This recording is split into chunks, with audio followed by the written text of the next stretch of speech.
அனைவருக்கும் வணக்கம். இறை சாதனை மார்க்கத்தில் இருக்க அன்பர்கள் அனைவருக்கும் வணக்கங்க. நம்ம தொடர்ந்து அக்குபஞ்சர் மூலமா ஆரோக்கியம் பற்றிய சிந்தனைகளை கடந்த 10 மாதங்களுக்கு மேலாக சிந்திச்சுட்டு இருக்கோம். இன்னைக்கும் ஒரு சிறப்பான தலைப்புல நம்ம இதை பத்தி சிந்திக்கிறதுக்கு ஒரு அருமையான வாய்ப்பு வந்து பிரபஞ்சம் ஏற்படுத்தி கொடுத்துருக்கு. அதுக்கு பிரபஞ்சத்துக்கும் என்னோட ஆசான்களுக்கும் நான் நன்றி தெரிவிச்சுக்கிறேன்.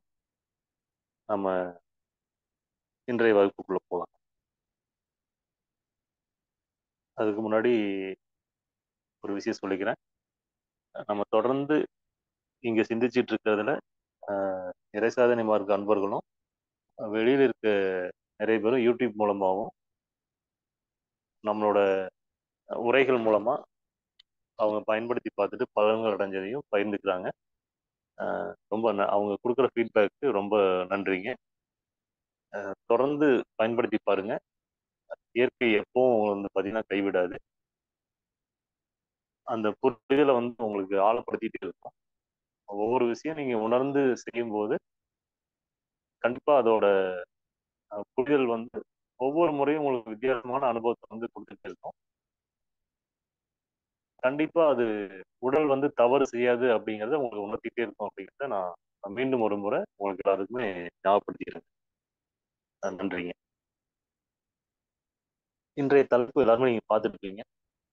கழிவு நீக்கம், எலிமினேஷன் அப்படின்னு நம்ம ஆங்கிலத்தில் சொல்லுவோம். அதை அக்குபங்க்சர்ல வந்து அடிப்படை தத்துவமே கழிவு தேக்கமே நோய், கழிவு நீக்கமே ஆரோக்கியம் அப்படிங்கிறது தான் அக்குபஞ்சரோட அடிப்படை தத்துவமேங்க. இது இயற்கையான முறையில நீங்க நல்லா சிந்திச்சு பார்த்தீங்கன்னாலும் எந்த ஒரு நம்ம நோயின் பேர் வச்சுட்டு அதை அதுக்கு நீங்க பொருத்தி பார்த்தீங்கன்னாலும் கண்டிப்பா அதை உணர முடியும். எந்த மாதிரி நம்ம தவறு செஞ்சு ஒரு நீண்ட கால தடவைப்பட்டு அது கண்டிப்பா வந்து உங்க எல்லாருக்குமே வந்து உடல் வந்து உணர்த்தியிருக்கும். சிறு சிறு தொந்தரவுகள் வந்து உணர்த்தியிருக்கும். அதையும் நம்ம வந்து பைபாஸ் பண்ணிட்டோ இல்ல அந்த உணர்வை வந்து மதிக்காம அறியாமையினால வேற மாதிரி அதை ஹேண்டில் பண்ணும்போதும் நம்ம அடுத்தடுத்த நிலைக்கு அந்த கழிவுகள் வந்து உடம்புல தேங்கி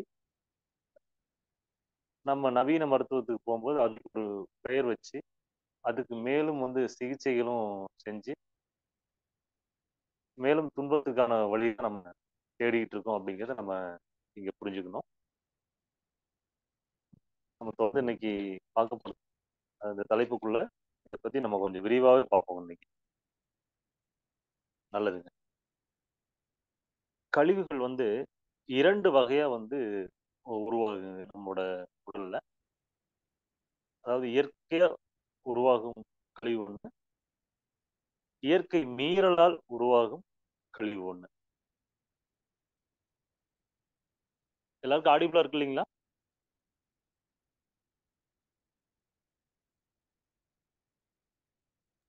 ஐயா கேக்குதுங்க ஐயா. ஆமா, எல்லாரும் கேட்குதுங்க. நல்லது ஆ, நல்லது நல்லது கேக்குதுங்க ஐயா, கேக்குதுங்க. நல்லது நல்லது. கழிவுகள் வந்து 2 வகைப்படுதுன்னு பார்த்தோங்க. இயற்கையாக உருவாகும் கழிவு, இயற்கை மீறலால் உருவாகக்கூடிய கழிவு. இது 2ஆ நம்ம பிரிச்சுக்கலாம். அதை இது எப்படி உருவாகுதுன்னு பார்த்தீங்கன்னா, நன்றாக மென்று உண்பதால் வந்து கழிவுகள் எளிமையா இயல்பா வந்து வெளியேறும். அது வந்து இயற்கை உருவாக கழிவுன்னு வச்சுக்கலாங்க. அடுத்தது வந்து பார்த்தீங்கன்னா, நல்லா மென்று சாப்பிடாம அவசரமா சாப்பிட்றது, சாப்பிடும்போது வந்து கவனத்தை வேற எங்கேயும் வச்சுட்டு சாப்பிட்றது, ஜீரணம் வந்து சரியா ஆகாம இருக்கிறது. அது கடைசியில எப்படி இதாகும் அப்படின்னா, முழுமையா செரிக்கப்படாம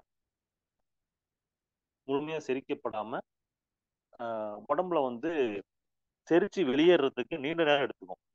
தாமதமா தான் வெளியேறும். அந்த மாதிரி தாமதமா வெளியேறும்போது உடம்புல சில பிரச்சனைகள் எல்லாம் அது அந்த இடத்துல இருந்து ஏற்படுத்தும்.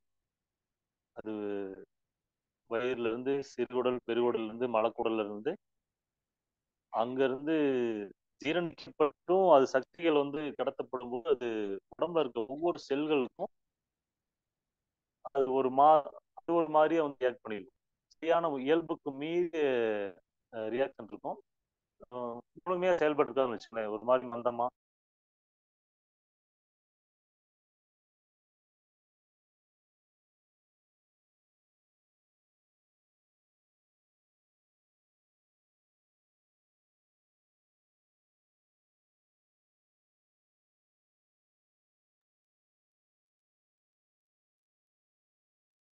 வாழ்க வளமுடன் ஐயா.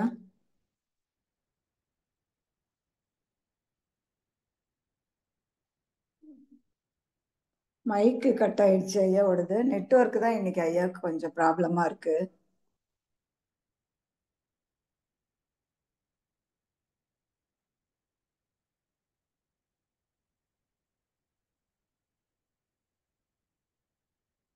ஐயா கேக்குதுங்களாமா? கேக்குதுங்க. இப்ப கேக்குதுங்க ஐயா. இணையம் கொஞ்சம் தொந்தரவா இருக்குமா? தொந்தரவுக்கு எல்லாரும் மன்னிக்கணும். ஏன்னா இங்க இணையம் கொஞ்சம் 1 ஹவருக்கு முன்னாடி இருந்து இதுதான் தொந்தரவா இருக்கு. அதனால தான் இன்னைக்கு தாமதமாவே ஆரம்பிச்சிருக்கோம். நம்ம தொடருவாங்க. எந்த அளவுக்கு சப்போர்ட் பண்ண முடியுது நம்ம அதை பயன்படுத்திக்கணும். சரிங்க ஐயா. நல்லது, நல்லது, நல்லது. இந்த மாதிரி நம்ம சரியா முறையா உண்ணாம அவசரத்துல சாப்பிடுறது, முறையா செரிமானம் ஆகாம வயிறுல இருந்து குடல், சிறுகுடல், பெருங்குடல் எல்லாம் பயணிச்சு அது கழிவா வெளியேற வரைக்குமே பாதிப்புகளை உண்டு பண்ணியிருக்குன்னு நம்ம பார்த்தோம். அது ஒவ்வொரு செல்களையுமே அந்த கழிவு வந்து தேக்கம் வந்து இருக்கும். நம்ம முறையா செரிக்கப்படுறதுக்கும் முறையா செரிக்கப்படாத உணவுக்கும் நிறைய வித்தியாசங்கள் கண்டிப்பா இருக்கும். உடலோட இயக்கமே வந்து பாத்தீங்கன்னா எளிமையே இல்லாம அந்த தொந்தரவுக்கு வந்து பாத்தீங்கன்னா வழிவகுக்கும். இந்த மாதிரி தேக்கப்படுற கழிவு வந்து பாத்தீங்கன்னா தான் நமக்கு நோயா வந்து மாறுது அப்படிங்கிறத நம்ம புரிஞ்சுக்கணுங்க. உதாரணத்துக்கு சுகர்னு சொல்றீங்க, நீரிழிவு நோய், அப்புறம் பிபின்னு சொல்ற ரத்த கொதிப்பு, இதெல்லாம் வந்து ஒரு எக்ஸாம்பிள் சொல்றேன். இந்த மாதிரி ஒவ்வொரு வியாதியும் எடுத்துக்கிட்டீங்கன்னா, இன்னும் சொல்லப்போனா வெரிகோஸ் வெயின், இதெல்லாம் நேரடியாவே இந்த மாதிரி தொந்தரவுல இருந்து வர்றதுதான். இந்த மாதிரி நம்ம எந்த ஒரு உடம்புல வியாதி எடுத்துக்கிட்டீங்கனாலுமே அடிப்படை காரணம் வந்து இந்த மாதிரி கழிவுகளோட தேக்கமாக தான் இருக்கும். இந்த மாதிரி கழிவுகளோட தேக்கம் வந்து உள்ளுக்குள்ள இருந்து அதிகமா ஏற்படுத்துற பாதிப்பு தொடர்ந்து ஒவ்வொரு பிரச்சனையா உண்டு பண்ணிக்கிட்டே போகும். அந்த அது உண்டாகிற பிரச்சனையை நம்ம வந்து உடலின் மொழியை புரிஞ்சு சரியான முறையில அதோட இயக்கத்துக்கு ஒத்துழைப்பு கொடுத்தோம் அப்படின்னா அந்த கழிவுகள் வெளியேறிட்டு நம்ம உடம்ப எந்த பாதிப்பும் இல்லாம மீட்டெடுத்து மறுபடியும் இயல்பு நிலை கொண்டு வரும். ஆனா நம்ம இந்த இயற்கைக்கு மீறி ரசாயனங்களையும் மருந்து மாத்திரைகள் இப்படிலாம் உள்ளுக்குள்ள எடுத்து போட்டுக்கிட்டோம் அப்படின்னா அந்த கழிவுகள் தேக்கப்பட்டு அதுல இருந்தும் பல நோய்கள் வந்து உற்பத்தி ஆகிறதுக்கு நிறைய வாய்ப்பு இருக்கு. நம்ம தொந்தரவுகள் கூடயே பயணிக்கிற மாதிரி ஆயிரும். சில பேர் சொல்லுவாங்க இல்லைங்களா, எப்ப கேட்டாலும் வந்து பாத்தீங்கன்னா கை வலிக்குது, கால் வலிக்குது, வயிறு வலிக்குது, நெஞ்சு வலிக்குது, தலை வலிக்குது, எல்லாமே வலிக்குது வலிக்குது வலிக்குது சொல்லிட்டு இருப்பாங்க. நடக்க முடியல, உட்கார முடியல, தூங்க முடியல, ஏதோ ஒரு சிக்கலை வந்து சொல்லிக்கிட்டே இருப்பாங்க. அந்த மாதிரி மனிதர்கள் நம்ம நிறைய பார்க்க முடியும் நம்ம நாள்தோறும். அவங்கலாம் பாத்தீங்கன்னா இந்த முறையா அந்த கழிவு தேக்கத்தை வந்து அனுமதிச்சு உள்ளுக்குள்ளேயே வந்து சேர்த்து வைக்கிறாங்க அப்படிங்கிற மாதிரி தான் நம்ம புரிஞ்சுக்கணும் இந்த இடத்துல. கழிவு நீங்கிறது வந்து அமைதியா இருந்து நல்லா ஓய்வு எடுத்து உடம்புக்கு தேவையான விஷயத்தை மட்டும் சரியான முறையில் கொடுத்தோம் அப்படின்னா அந்த கழிவுகள் நீங்கிருச்சுன்னா நோய் நீங்கிருச்சுன்னு இருக்கும். அப்புறம் நார்மலா வந்து உடம்பு வந்து இயல்புக்கு வந்துடும். நம்ம அந்த பயத்தின் காரணமா ஏதோ ஒரு சிகிச்சை எடுக்கிறது, முறையற்ற சிகிச்சை, அதாவது உடம்போட ஒத்துழைக்காம உயிர் சக்திக்கு எதிரான சிகிச்சைகள், மருந்துகள், மாத்திரைகள், செயல்பாடுகள் இதெல்லாம் நடக்கும்போது கண்டிப்பா வந்து நம்ம ஒரு பெரிய தொந்தரவுல போய் மாட்டிக்குவோம். அது எங்கெங்கெல்லாம் தேங்குதோ அதுக்கு நம்ம ஒரு புதுசா வந்து ஒரு பெயர் சூட்டு விழா நடத்துற மாதிரி நடத்திடுவாங்க. நடத்தி நமக்கு ஒரு முத்திரை குத்திடுவாங்க. கடைசி வரைக்கும் நமக்கு ஒரு டிகிரி போடுற மாதிரி உங்களுக்கு இது நீங்க இந்த பேஷண்ட் அப்படின்னு சொல்லி நமக்கு கொடுத்துருவாங்க. அதுதான் வந்து நடக்கும். இதுக்கு அடிப்படை காரணம் வந்து கழிவு தேக்கம் அப்படிங்கிற விஷயத்த நம்ம வந்து புரிஞ்சுக்கணும். கழிவு உடம்பு வந்து நீக்கும். அதுக்கு முறைமையா வந்து நம்ம ஒத்துழைக்கணும். அது மட்டும் தான் நம்ம பண்ற வேலை. உதாரணத்துக்கு வந்து பாத்தீங்கன்னா, சளி பிடிக்குது, காய்ச்சல் வருது, தும்மல் வருது, வியர்வை வருது, வயிற்றுப்போக்கு ஏற்படுது, மாதவிலக்கு ஏற்படுது, தோல் அரிக்குது, இன்னும் சில பேருக்கு வந்து காதுல சீல் வடியும். இந்த மாதிரி விஷயங்கள். அப்புறம் கண்ணுல நீர் வடிகிறது, இயல்புக்கு மீறி வடியும். இதெல்லாம் வந்து பாத்தீங்கன்னா, இயற்கை மீறலால் வர்ற செயல்பாடு தான். இயற்கை மீறலாலும் வரும். தட்பவெப்ப சூழ்நிலை வந்து பாத்தீங்கன்னா மாறும்போதும், உடல் தன்னை வந்து தகவமைக்கும் போதும் இதெல்லாம் ஏற்படும். நம்ம முன்னாடி நிறைய டைம் நம்ம சிந்திச்சிருக்கோம். இந்த இடத்துல வந்து அதை நினைவுபடுத்திக்கோங்க. இந்த இயற்கை மீறலால இதெல்லாம் நடக்கும்போது உடல் தகவமைக்கிறதுக்காக இது பண்ணும்போது நம்ம புரிஞ்சுக்கணும். ஓ, இதெல்லாம் வந்து நம்ம வாழ்வியல் சீர்கேடுனால நம்ம ஏதோ தவறு பண்ணியிருக்கோம். அதனால வந்து உடம்புல இருந்து வெளியேறுது. இது வெளியேறதுக்கு அனுமதிக்கணும் அப்படின்னா நம்ம பொறுமையா பயம் இல்லாம இருந்தோம் அப்படின்னா அது இருக்கிற கழிவை வந்து வெளியேற்றிட்டு ஒரு நல்லபடியா வந்து நம்ம வந்து திருப்பி கொண்டாந்து மீட்டெடுத்து கொடுக்கணும்.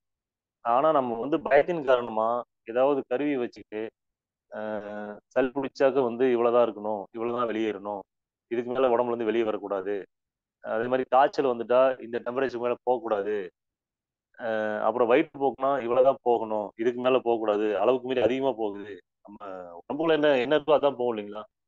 ஆனா நம்ம என்ன நினைச்சுக்கோம், நிறைய போகுது, 5 6 டைம் போயிடுச்சு, 10 டைம் போயிடுச்சு, இதுக்கு மேல வெயிட் பண்ண முடியாது அப்படின்னு நம்ம பயந்துகிட்டே என்ன பண்ணுவோம், ஒரு பக்கம் உள்ளுக்குள்ள போட்டுட்டே இருப்போம். டீஹைட்ரேட் ஆயிடக்கூடாது அப்படின்னு சொல்லி உள்ளுக்குள்ள போட்டுட்டே இருப்போம். அது உடம்பு வந்து என்ன ஆகும்னா கழிவு நீக்கம் நடந்துட்டு இருக்கும்போது எதையுமே கண்டுக்காது. நம்ம என்னதான் அமிர்தமே கொடுத்தாலும் தேவையில்லை அப்படின்னா தேவையில்லைன்னு வெளியே தள்ளிக்கிட்டே இருக்கும் அது. அதோட வேலையை முடிக்கிற வரைக்கும் அது சிறப்பா அதோட வேலையை செய்யும். அதனால நம்ம வந்து அதை புரிஞ்சுக்கிட்டு அமைதியா இருந்தோம் அப்படின்னா அந்த நேரத்துல உணவு எடுக்கணுமா எடுக்கக்கூடாதுன்னு சொல்லி உணர்வுகள் வந்து சொல்லும். கழிவு தேக்கம் இருந்து நீக்கிட்டு இருக்கு அப்படின்னா அந்த நேரத்துல பசி இருக்காது, கண்டிப்பாங்க தாகம் இருக்காது. அதெல்லாம் முழுமையா வெளியேற்றினதுக்கு அப்புறம் தான் கொஞ்சம் கொஞ்சமா ஸ்டார்ட் ஆகும். ஆனா நம்ம என்ன பண்ணுவோம், உடம்பு சுத்தமாயிட்டு தண்ணி குடிச்சா நல்லா சுத்தமாகும், அப்புறம் தயிர் சாப்பிட்டா வந்து வயிற்று போகுது நின்றுடும், அப்புறம் மைதாவால செஞ்ச பிரெட்டை சாப்பிட்டா வந்து ஸ்டாப் ஆயிடும் அப்படின்னு அதை வந்து அடக்கிறதுக்கான முயற்சிகளை தான் நம்ம எடுப்போம். ஆனா உடம்பு வந்து பயங்கரமா அந்த நேரத்துல வந்து பாதிக்கப்படும். அது செய்யற வேலையை வந்து நம்ம அனுமதிக்காம அதுக்கு எதிராக வந்து செயல்படுறது. உடலுக்கும் உயிர் சக்திக்கும் எதிராக செயல்படும் போது அதுவே டயர்டாகி அதோட செயல்பாடு வந்து ஸ்டாப் பண்ணிக்கும். கழிவுகள் மேல மேலும் மேலும் மேலும் வந்து தேங்கிட்டே இருக்கும். அதுதான் நடக்கும். அதனால முடிஞ்ச வரைக்கும் இந்த சளி, காய்ச்சல், வியர்வை வெளியேறது, காதுல சீல் வடிகிறது, கண்ணுல நீர் வடிகிறது, மாதவிலக்கு ஆகுற டைம், இதெல்லாம் வந்து தொடர்ந்து அந்த நேரத்துல நம்ம எப்படி பக்குவமா இருந்துக்கணுமோ அது நம்ம ஏற்கனவே சொல்லிருக்கோம் இல்லைங்களா, அதெல்லாம் முறையா பயன்படுத்தி ஆரோக்கியமா இருக்கிறதுக்கு நம்ம முயற்சி பண்ணிக்கணும். இன்னும் சில பேர் வந்து பாத்தீங்கன்னா அந்த மாதவிலக்கு டைம்ல வேலைக்கு போய் கடுமையான பணியை செய்யறது. சில பேர் வீட்லயே வந்து பாத்தீங்கன்னா அந்த அன்னைக்கு நிறைய பிளான் பண்ணி வச்சுருவாங்க. எதிர்பாராத விதமா வந்து பாத்தீங்கன்னா மாதவிலக்கு ஆயிடுவாங்க. துணி ஊற வச்சுட்டேன், கோயிலுக்கு போகணும் அப்படின்னு பிளான் பண்ணிருப்பாங்க. வீடு துடைக்கணும், வீடு ஏதாவது சுத்தம் பண்ணணும், அப்புறம் எங்கேயாவது டிராவல் பண்ணணும் அப்படின்னு திட்டமிட்டு இருப்பாங்க. இதெல்லாம் அந்த நேரம் வந்தாவே நம்ம முடிஞ்ச வரைக்கும் கொஞ்சம் கொஞ்சமா வந்து பாத்தீங்கன்னா எவ்வளவு அமைதியா ஓய்வுல இருக்கணுமோ அந்த ஓய்வுக்கு நம்ம பயன்படுத்திக்கணும். அந்த உடல் வந்து கழிவுகளை வெளியேற்றும் போது நம்ம அதுக்கு எதிராக செய்யப்படும் வேலைகள், நம்ம ஆற்றலை வந்து செலவழிக்கிறது எல்லாமே கழிவு நீக்கிறதுக்கு ஆற்றல் இல்லாம போய் கழிவுகள் தேக்கப்படும். அதுதான் நடக்கும். அதனால இது எல்லாத்துக்குமே பொருந்தும். இது சளியா இருக்கட்டும், காய்ச்சலா இருக்கட்டும், மாதவிலக்கா இருக்கட்டும், இந்த மாதிரி டைம்ல நம்ம ஓய்வு கொடுக்கணும் உடம்பு. நாளைக்கு நமக்கு ஒரு முக்கியமான மீட்டிங் இருக்கிறதோ, இல்ல முக்கியமான நபரை சந்திக்கிறதோ, இல்ல ஒரு பெரிய விழா இருக்கிறதோ, உடலுக்கு வந்து அதெல்லாம் தேவையில்லைங்க அதுக்கு. அதோட பணியை சிறப்பா செய்யும். அது அதுக்கு என்ன டியூட்டியோ, அன்றாட வேலையோ, அதை 100% வந்து முழுமையா செய்யறதுக்கு முயற்சிக்கும். ஆனா அதுக்கு இந்த மாதிரி பெரிய விழாக்களோ, பெரிய மனிதர்களோ அப்படிங்கிறது அதுக்கு வந்து தெரியாது. அந்தந்த வேலைக்கு அந்த அன்னைக்கு செஞ்சுட்டு இருக்கும் அது. மாதவிலக்கு ஆகுது அப்படின்னாக்க, அது முறையா வெளியேத்துறது அதோட பணியா செஞ்சுட்டு இருக்கும். நம்ம தான் வந்து அதை அடக்கி வைக்கிறது முயற்சி பண்ணுவோம். எந்திரிச்சு ஆற்றல வீணடிக்கிறது மூலமா, அதாவது மற்ற செயல்கள்ல ஆற்றல வந்து காட்டுறது மூலமா, அந்த கழிவுகள் வந்து கர்ப்பப்பையில தேக்கி வைக்கப்படுற மாதிரி ஆயிருங்க. தேக்கி வைக்கிறதுனால தான் அதுக்கப்புறம் வந்து பார்த்தீங்கன்னா, நமக்கு நெறைய தொந்தரவுகள் வந்து ஃபேஸ் பண்ணுவோம். கட்டிகளா வெளியேறது, அப்புறம் ஓவர் ப்ளீடிங் ஆகுறது, அங்க கட்டியா வந்து சேர்த்து வைக்கிறது, சில பேருக்கு வந்து நீர்க்கட்டிகள். இது எல்லாமே வந்து பார்த்தீங்கன்னா, நம்ம உடம்ப காப்பாத்துறதுக்காக அது வந்து சில அதிகப்படியான செயல்பாடுகள பண்ணி, நம்ம உடலையும், உயிரையும் காப்பாத்துக்கான முயற்சி எடுக்கிறது தான் இந்த மாரி தொந்தரவுகள் அது. அதுவும் நமக்கு சரியான முறையில ஓய்வு குடுக்கும்போது, பசி, தாகம், ஓய்வு, உறக்கம் இதெல்லாம் சரியான முறையில நம்ம உணர்ந்து செய்யப்பட்டு, தேவையான ஓய்வு கிடைக்கும்போது, கண்டிப்பா வந்து அதுவும் கொஞ்சம் கொஞ்சமா வந்து அந்த கழிவுகளும் வந்து வெளியேறும். வந்து உடலோட அடிப்படை வேலை அது. அதோட பணிய வந்து சிறப்பா செய்யும். நம்மளோட வேலை வந்து அதுக்கு ஒத்துழைக்கிறது தான். அது மாரி சில பேர் வந்து பார்த்தீங்கன்னா, நம்ம ஏசி, ஃபேன்லாம் வந்து அ அதிகமா பயன்படுத்துவாங்க. இப்போ எப்பயாவது ரொம்ப இதா இருக்கு, பணியில இருக்கோம், வேற வழி இல்ல அப்படின்னா, கொஞ்ச நேரம் இருக்கிறது பரவால்ல. பட் ஆனா ஒரு 10 ஹவர்ஸ் ஃபுல்லா ஒர்க் பண்றோம்னா, 10 ஹவர்ஸ் ஃபுல்லா ஏசில இருக்கிறது. ஆ வேர்க்கிறது வந்து பார்த்தீங்கன்னா, ரொம்ப தர்ம சங்கடமா நெனச்சு வந்து பார்த்தீங்கன்னா, இப்படி வேர்க்குது அப்படின்னு சொல்லி கஷ்டப்பட்டு வந்து பார்த்தீங்கன்னா, அத அனுமதிக்காம ஃபேன போட்டு உடம்ப கூல் பண்றது. இது எல்லாமே வந்து உடலுக்கு எதிரா செய்யக்கூடிய வேலை தான். இப்ப சம்மர் வரப்போகுது. அதுல எல்லாருமே நம்ம அது எல்லாமே பயன்படுத்துவோம் கண்டிப்பா. ஆனா அளவா பயன்படுத்திக்கணுங்க. அந்த நேரத்துல வந்து பார்த்தீங்கன்னா, ரொம்ப இதா இருக்கு அப்படின்னா, கொஞ்ச நேரம் இருக்கலாம். ஒரு 10 நிமிஷம், 1/4 மணி நேரம், 1/2 மணி நேரம் அதிகபட்சம் இருக்கலாம். இரவு நேரம் ஃபுல்லா போட்டு தூங்குறது, பகல் ஃபுல்லா அதிலேயே உட்காந்துருக்கு என்னால முடியாது, அது இல்லாம இருக்க முடியாது அப்படிங்கிறதெல்லாம் பார்த்தீங்கன்னா, கழிவுகள வந்து உடம்புல தேக்கி வச்சுக்கிறோம் அப்படிங்கிறது தான் அதோட முழுமையான அர்த்தம்.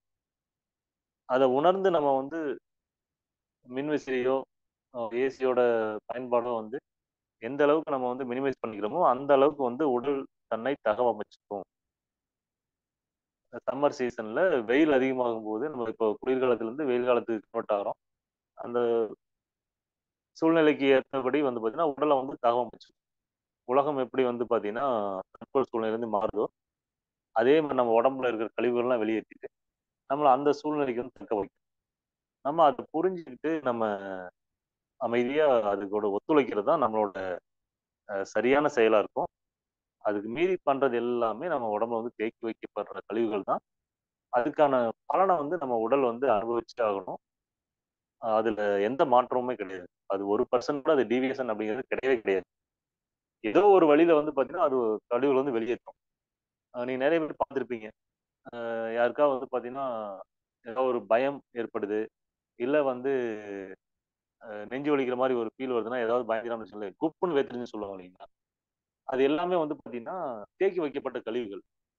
உடலோட செயல்பாட்டையும், ஆ மற்ற விஷயங்கள வந்து சரி செய்றதுக்கும், ஒரே நேரத்துல கழிவுகள்லாம் வியர்வைய வந்து இருக்கிறதெல்லாம் வெளியேத்துறது தான் வந்து அந்த குப்புன்னு வேர்க்கிறது அப்படின்னு சொல்லுவாங்க இல்லைங்களா? சட்டையெல்லாம் நனைஞ்சிருச்சு. அவர் ஒரு மாரி பதட்டத்துல இருப்பாரு. அந்த பாதிக்கப்பட்டவர் பயத்துல இருப்பாரு. என்ன ஆகுமோ அடுத்து அப்படிங்கிற மாரி ஒரு பதட்டத்துல இருப்பாரு. கொஞ்சம் வேர்த்ததுக்கு அப்புறம் பார்த்தீங்கன்னா, கொஞ்சம் நார்மலா இருப்பாங்க. அத நீங்களே கவனிச்சிருக்க முடியும். ஒண்ணும் இல்ல, ஒண்ணும் இல்ல. கொஞ்சம் நாளாகுது பரவால்ல அப்படிம்பாங்க. இது எல்லாமே உடல் வந்து தன்னை வந்து காப்பாத்திக்கிறதுக்கு செய்யக்கூடிய அதோட பணி அப்படிங்கிறத நம்ம வந்து புரிஞ்சுக்கணுங்க. அதே மாரி நம்ம இந்த அடக்கி வைக்கிறதுனால, அது நீண்ட கால தொந்தரவு தான் ஏற்படும் அப்படிங்கிறதையும் நம்ம வந்து புரிஞ்சுக்கணும். இன்னொன்னு அந்த அளவ வந்து அடக்கி வைக்கிறதுனால அது பெரிதுபடுத்தும். இப்போ உதாரணத்துக்கு வந்து சளிய அடக்கி வைக்கணும் அப்படின்னா, ஆஸ்துமா, வீசிங் அப்படிங்கிற மாரி போகும். அடுத்து வந்து பார்த்தீங்கன்னா, நுரையீரல்ல வந்து அதிகப்படியான சளிலாம் தேங்கி இருக்கும்போது பார்த்தீங்கன்னா, நீங்க கேள்விப்பட்டிருப்பீங்க. நிமோனியா காய்ச்சல் அப்படின்ட்டுருவாங்க. அது பார்த்தீங்கன்னா, நுரையீரல் சுத்தி அதிகப்படியான அளவுக்கு அதிகமான சளி வந்து தேக்கி வைக்கப்பட்டிருக்கும். அவங்க இந்த யார் பாதிக்கப்பட்டிருக்காங்களோ, அவங்களால சுவாசிக்கிறதுக்கு ரொம்ப சிரமப்படுவாங்க. அத நவீன மருத்துவத்துலலாம் வந்து பார்த்தீங்கன்னா, ஒரு ட்ரில் போட்டுலாம் ஓப்பன் பண்ணி எடுக்கிறத கேள்விப்பட்டிருப்பீங்க. ஆனா இது கொஞ்சம் கொஞ்சமா தேக்கி வைக்கப்பட்ட சளியோட அடுத்த உருவம் தான் அது அப்படிங்கிறத நம்ம வந்து புரிஞ்சுக்கணும் இந்த இடத்துலயும்.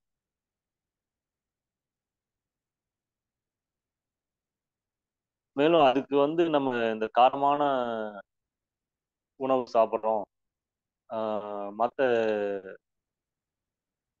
உப்பு அது இதுன்னு பார்த்தீங்கன்னா, உடனடியா நம்ம வந்து கரைச்சு வெளியேத்துறதுக்கு அவசரத்துல வந்து உணவு எடுத்துக்கிறோம் அப்படின்னா, உடம்பு வந்து கொஞ்சம் கொஞ்சமா தான் வெளியேத்தும். ஒரே டைம்ல திடீர்னு ஒரே டைம்ல வெளியேத்தாது. வாந்தி பேதி அப்படிங்கிறது தான் அடுத்தடுத்த நிமிடங்கள் வந்து நடக்கக்கூடியது. சளி வெளியேற்றுறது பார்த்தீங்கன்னா ஒரே சமயத்துல ஜீரோ பண்ணலாம் உடம்பால முடியாது. கொஞ்சம் கொஞ்சம் கொஞ்சமா வந்து எப்ப வந்து உயிர் சக்தி வந்து வெளியேற்ற வெளியேற்றும் அளவுக்கு போதுமான ஆற்றல் கிடைக்குதோ அப்பதான் வந்து அது கொஞ்சம் கொஞ்சமா வெளியேற்றுது. இப்போ நார்மலாவே நம்ம இருப்போம். ஒரு 3 மாசம் 4 மாசம் நல்லா இருக்கும். ஒரே இடத்துல இருக்கோம்னு வச்சுக்கோங்களேன், பெரிய தொந்தரவு இருக்காது. நார்மலா நீங்க பண்ற விஷயங்கள் எல்லாமே கழிவுகள் தேங்குதுன்னா உடம்புல தேங்கிட்டே இருக்கும். அதுக்கப்புறம் திடீர்னு ஒரு நாள் வந்து மழையில நனையிறீங்க. இல்ல எங்கேயாவது ஒரு மலையேற்றம் நடக்குது. இல்ல ஒரு இயற்கையான சூழ்நிலையில போய் நைட் தங்குறீங்க. அங்க குளிர் அதிகமா இருக்கு, இல்ல வெயில் அதிகமா இருக்கு. அங்கருந்து திரும்பி வீட்டுக்கு வந்தோம்னு பார்த்தீங்கன்னா, உடனே ஸ்டார்ட் ஆகும் உங்களுக்கு. அதுக்கு என்ன காரணம்னா, அந்த சூழ்நிலை மாறும்போது ஒண்ணு ஒரு சுத்தமான காற்றோ, சுத்தமான நீரோ அருந்துறது, இல்ல நல்ல இயற்கையான உணவுகள் நல்லா சாப்பிட்டுருக்கீங்க அப்படின்னாலும் அது நடக்கும். இல்ல நம்ம ரெகுலரா சாப்பிடுறத விட வந்து மோசமான உணவுகள் சாப்பிட்டுருக்கீங்க. கெமிக்கல்ஸ்லாம் அதிகமா இருக்க மாரி உணவு எடுத்திருக்கீங்க. அ ரொம்ப குளிர்ச்சியான உணவுகள் சாப்பிட்றீங்க அப்படின்னாலும், உடம்போட கழிவுகள் வந்து அதிகமாகி, உடனடியா வெளியேத்தி ஆகணும் அப்படின்னு சொல்லி அந்த ப்ராசஸ் நடக்க ஆரம்பிக்கும். அதனால தான் வந்து இங்க வெளிய போயிட்டு வந்தேன். உடனே சளி புடிச்சிருச்சு, காய்ச்சல் வந்துருச்சு, அப்படி ஆயிடுச்சு, இப்படி ஆயிடுச்சுன்னு நம்ம சொல்லுவோம் இல்லைங்களா? அதுக்கு எல்லாமே காரணம் வந்து இப்படி நடக்கிறது தான்.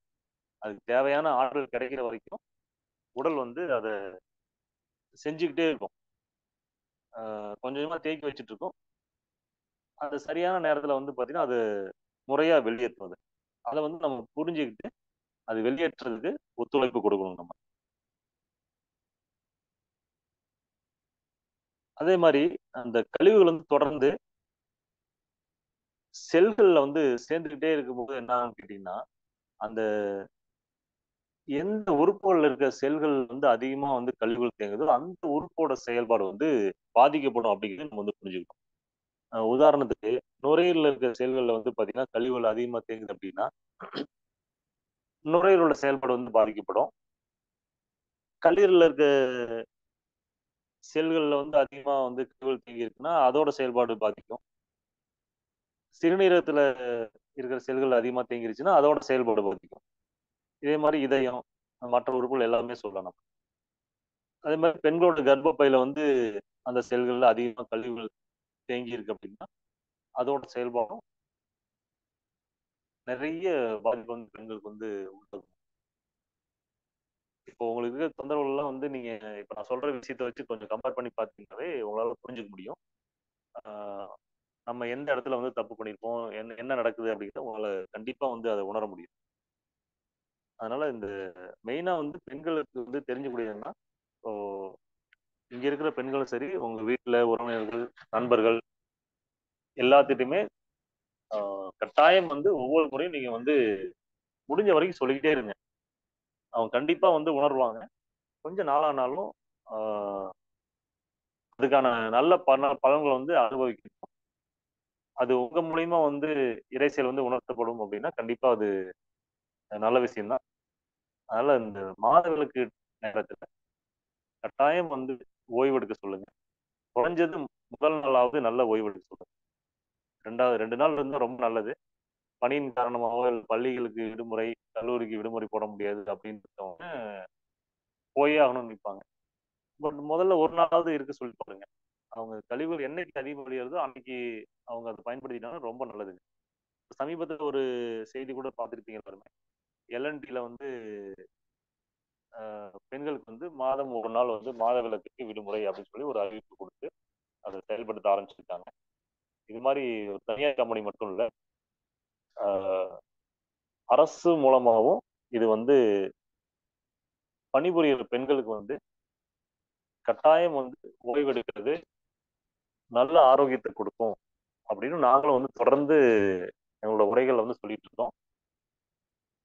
எங்களோட நண்பர்கள், சுற்றத்தினர், உறவினர்கள் எல்லாத்துட்டயுமே வந்து பார்த்தீங்கன்னா, இத எடுத்துரைச்சுட்டு இருக்கோம்.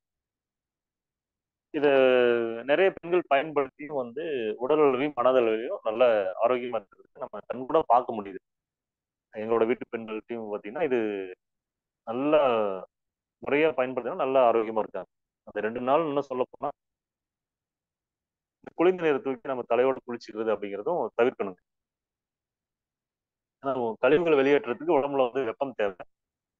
நம்ம ஒரு நாளைக்கு 2 டைம் 3 டைம் குளிக்கிறது 4 டைம் குளிச்சுக்கிறேன் அப்படின்னு சொல்லி அசௌகரியமா இருக்கிறதா நினைச்சு நம்ம இந்த பெண் குளிச்சுக்கிறாங்க அப்படின்னா என்ன ஆகுன்னா கழிவுகள் வந்து முறைய வெளியேறுது, உடம்புக்குள்ளேயே தேக்கி வைக்கப்படுது. அது வந்து நீண்ட கால தொந்தரவுக்கு வந்து பெண்களுக்கு வந்து வழி ஏற்படுத்தி கொடுக்குது. மனத அளவுலயும் வந்து பாத்தீங்கன்னா அவங்களுக்கு சொல்ல முடியாத வேதனைகளை வந்து அவங்களுக்கு ஏற்படுத்தி தொடர்ந்து இது வந்து இருக்கும்போது இப்ப நிறைய பெண்கள் பாருங்க திருமணத்துக்கு முன்னாடி தான் வந்து இதெல்லாம் கேர் பண்ணிக்குவாங்க. இர்ரெகுலர் பீரியட்ஸ், நான் மருத்துவமனைக்கு போறேன் அப்படின்னு போய் மருந்து மாத்திரைகள் வந்து எடுத்துக்கும் போது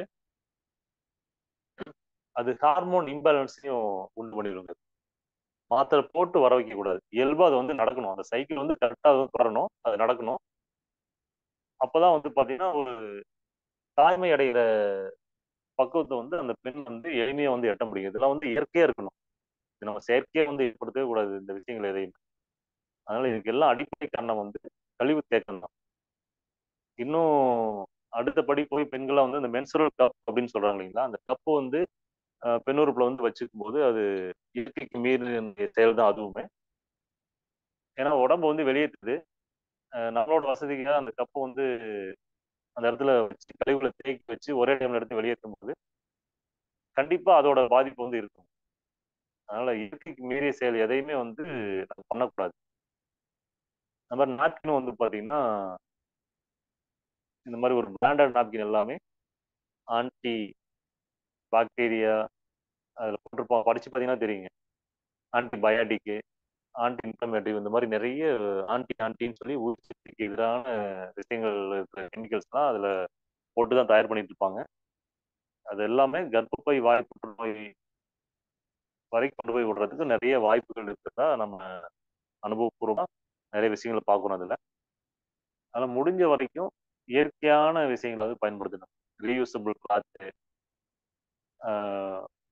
இந்த மாதிரி உங்களுக்கு எது வசதியாக இருக்கோ கெமிக்கல்ஸ் இல்லாமல். அப்படியே நீங்கள் வந்து அவசரத்தில் வெளியில் இருக்கீங்க, பயன்படுத்த வேற வழி இல்லை அப்படின்னாலும் அந்த கடையில் விற்கிற நாப்கின் மேலே ஒரு பனியன் வேஸ்ட்டோ இந்த மாதிரி ஒரு காட்டன் வேஸ்ட்டோ வச்சு பயன்படுத்துறது உங்களோட ஆரோக்கியத்துக்கு ரொம்ப ரொம்ப நல்லது. அதாவது பாடியோட கான்டாக்ட் இருக்கக்கூடாது, எந்த ஒரு கெமிக்கல்ஸும் பாடியோட கான்டாக்ட் இருக்கு.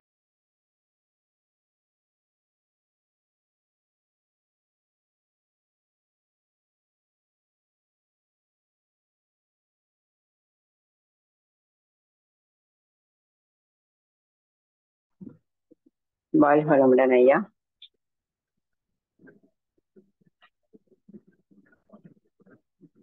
ஒரு நிமிஷம் வெயிட் பண்ணுங்க ஐயா, ரொம்ப சிறப்பா கொடுத்துட்டு இருக்காங்க.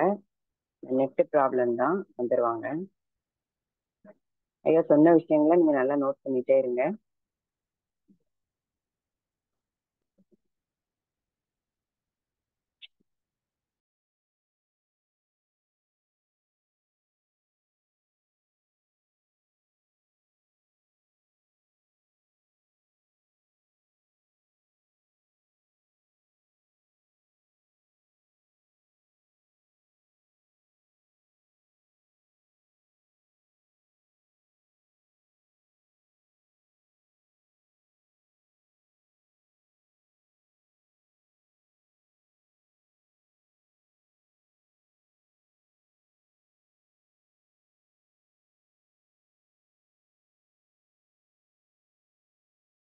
வாழ்க வளமுடன் ஐயா.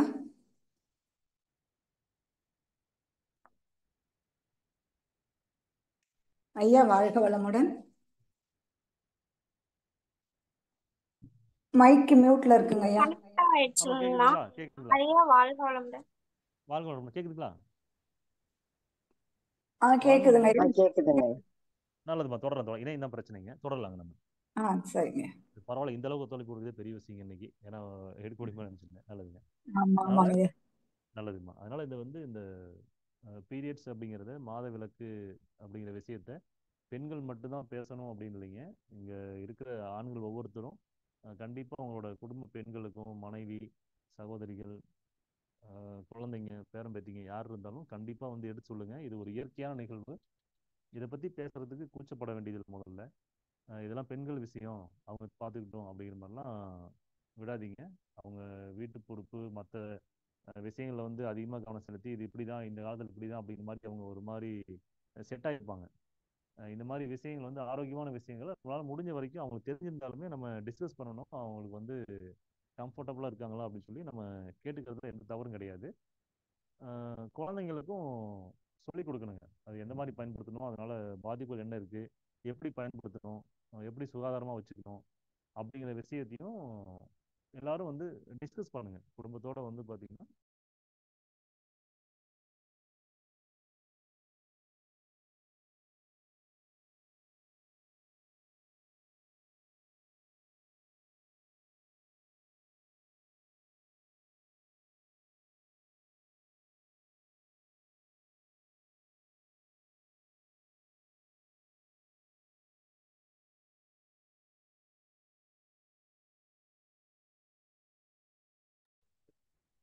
வாழ்க வளமுடன். திருப்பி ஐயாக்கு நெட் ப்ராப்ளம் போலும்.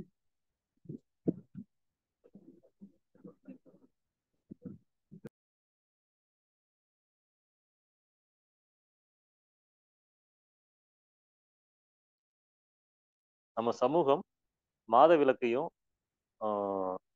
செக்ஸ் அப்படிங்கிற ஒரு விஷயத்தையும் வந்து பாத்தீங்கன்னா தவிர்த்து தவிர்த்து தவிர்த்து தான் இதை பத்தி பேசாம ஒரு விழிப்புணர்வு இல்லாம நிறைய விஷயங்கள் வந்து பாத்தீங்கன்னா நம்ம பின்னோக்கி இந்த ரெண்டு விஷயங்களும் பின்னோக்கி இருக்கிற மாதிரி தான் நிறைய இடத்துல வந்து நம்ம பார்க்க முடியுது. ஏன்னா இதை பத்தி அவேர்னஸ் வந்து முழுமையா வந்து அடிப்படை புரிஞ்சுக்காம உடலோட செயல்பாடை புரிஞ்சுக்காம நம்ம விளம்பரங்களை பார்த்தோம், ஒருத்தவங்களோட வியாபாரத்தை வந்து நம்ம அறியாமையால போய் சிக்கிக்கிறதும் இதெல்லாமே நடந்துட்டு இருக்கு. அதனால இது பெண்களுக்கு வந்து ஒரு இயற்கையான நிகழ்வு. அவங்க உடம்பு வந்து எவரி மந்த் வந்து தூய்மைப்படுத்துறதுக்காக செய்யற விஷயங்கள் இது. இதை பற்றி பேசுறதுக்கு நம்ம கூச்சப்படவே வேண்டியதில்லை.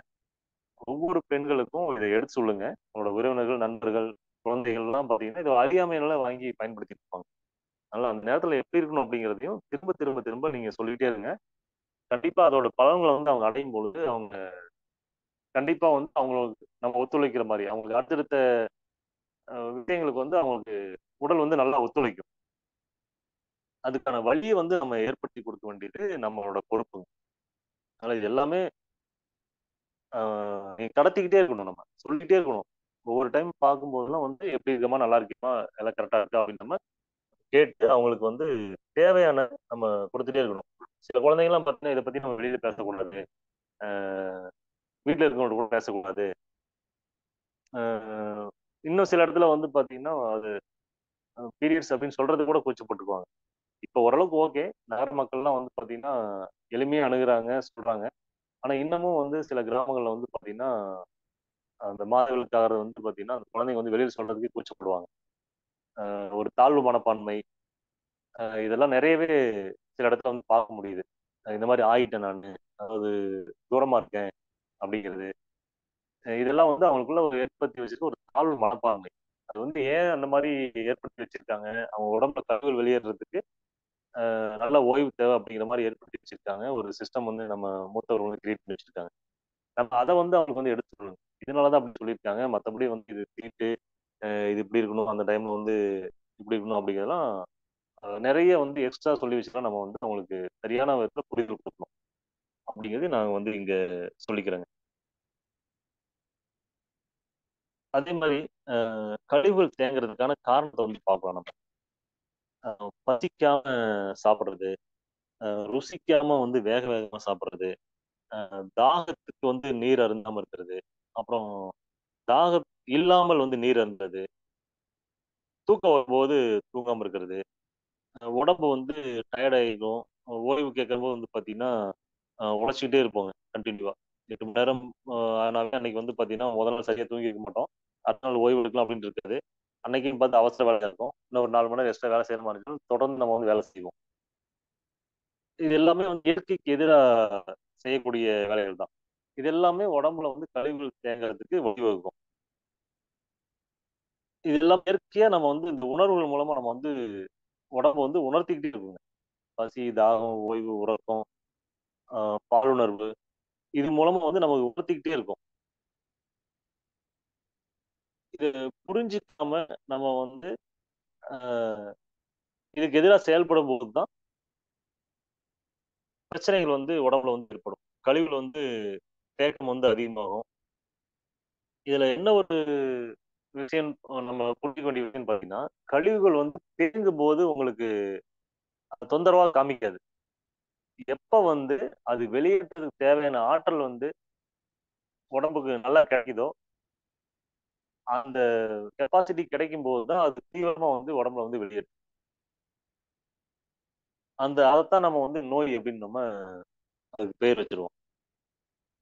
அதனால உடம்புக்கு தேவையான சக்தி கிடைக்கும் போது தேங்கி கழிவுகள் எல்லாமே சுத்தமா வந்து வெளியேற்றும் உடம்புங்க. அதுல வந்து அதோட பணி வந்து சிறப்பா இருக்கும். அதுக்கு நம்ம ஒத்துழைக்கிறது தான் நம்மளோட முதற் பணியா இருந்துச்சு அப்படின்னா, எல்லாருமே கண்டிப்பா வந்து நம்மளால ஆரோக்கியமா இருக்க முடியும்.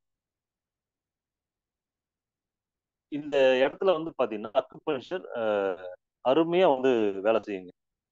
இந்த தொந்தரவு காலத்துல அக்குபஞ்சர் மருத்துவத்தை வந்து நம்ம எடுத்துக்கும் போது என்ன ஆகும்னு கேட்டீங்கன்னா,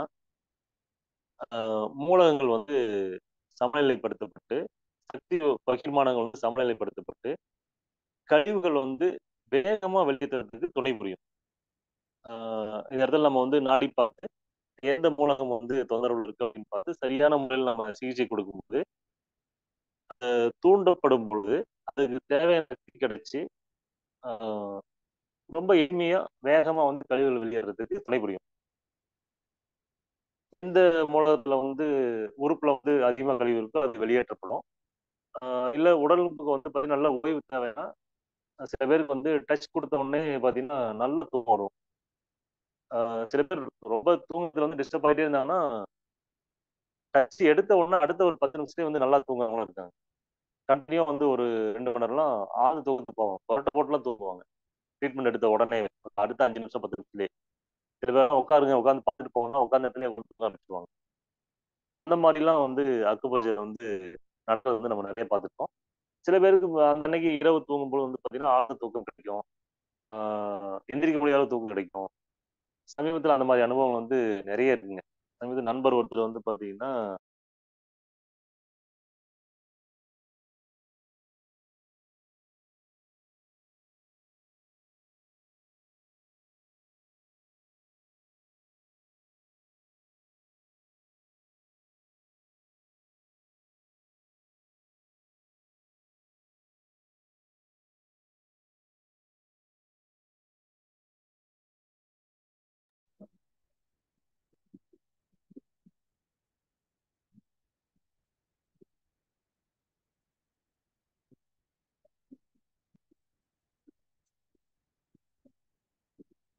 ஐயாக்கு மைக் இல்லாமலே தான் பேசிட்டு நல்லது இருந்தாங்க. நல்லது. வாழ்க வளம்.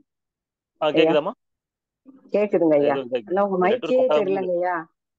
சரி அதான் கட் ஆகும் போதுமா அது ஆட்டோமேட்டிக்கா மைக் வந்து ஆஃப் ஆகிக்குது. நான் எடுத்துட்டு இருக்கேங்க. சரிங்க ஐயா. நல்லதுங்க. நம்ம தொடருவோம். இந்த இடத்துல வந்து அஹ், கழிவுகள் வந்து பாத்தீங்கன்னா உடல் வெளியேற்றது இல்லைங்களா அந்த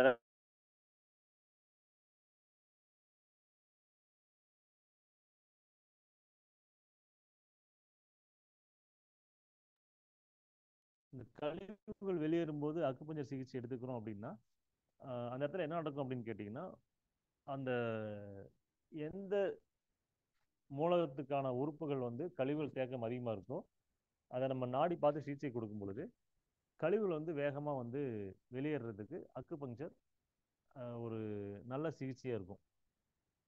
இது ஒரு பக்க விளைவுகள் இல்லாம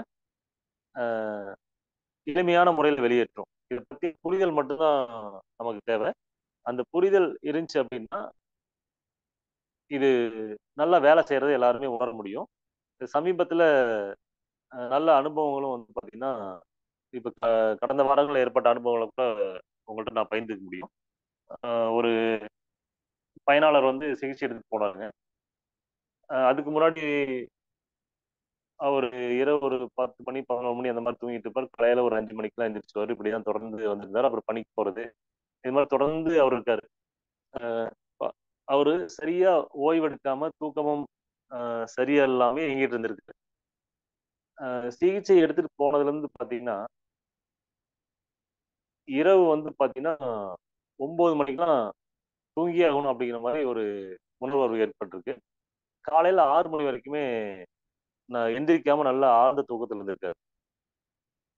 இன்னொரு விஷயம் பேசிட்டாருங்க. சாயந்தரம் பணி முடிச்சுட்டு வீட்டுக்கு வந்தோடனே கை கால் மூஞ்சி கழுவிட்டு 6:50க்கு சும்மா உட்காந்தங்க பெட்ல, தூங்கணும் போல வச்சு நல்லா தூங்கிட்டேன். விடிய விடிய தூங்குனேங்க. அதே மாதிரி இப்போ ஒரு வாரமா தூங்கிட்டு இருக்கேன்.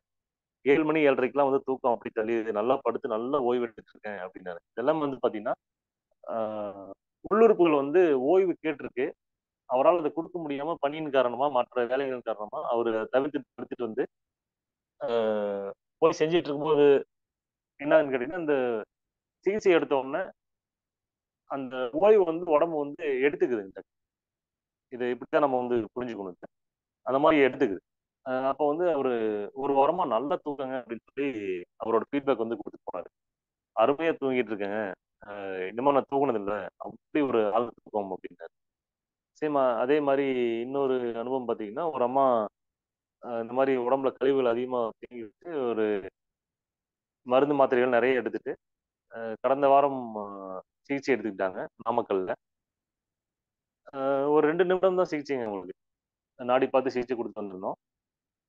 அடுத்து ஒரு நாள் 2 நாள்ல வந்து பார்த்தீங்கன்னா உங்களுக்கு உடம்புல இருந்து சளி எல்லாம் வெளியேறிருக்கு. தொடர்ந்து 9 நாளா வந்து சளி வெளியேறிருக்கு அப்படின்னு சொல்லி ஒரு 4 நாளுக்கு முன்னாடி அழைச்சிருந்தாங்க.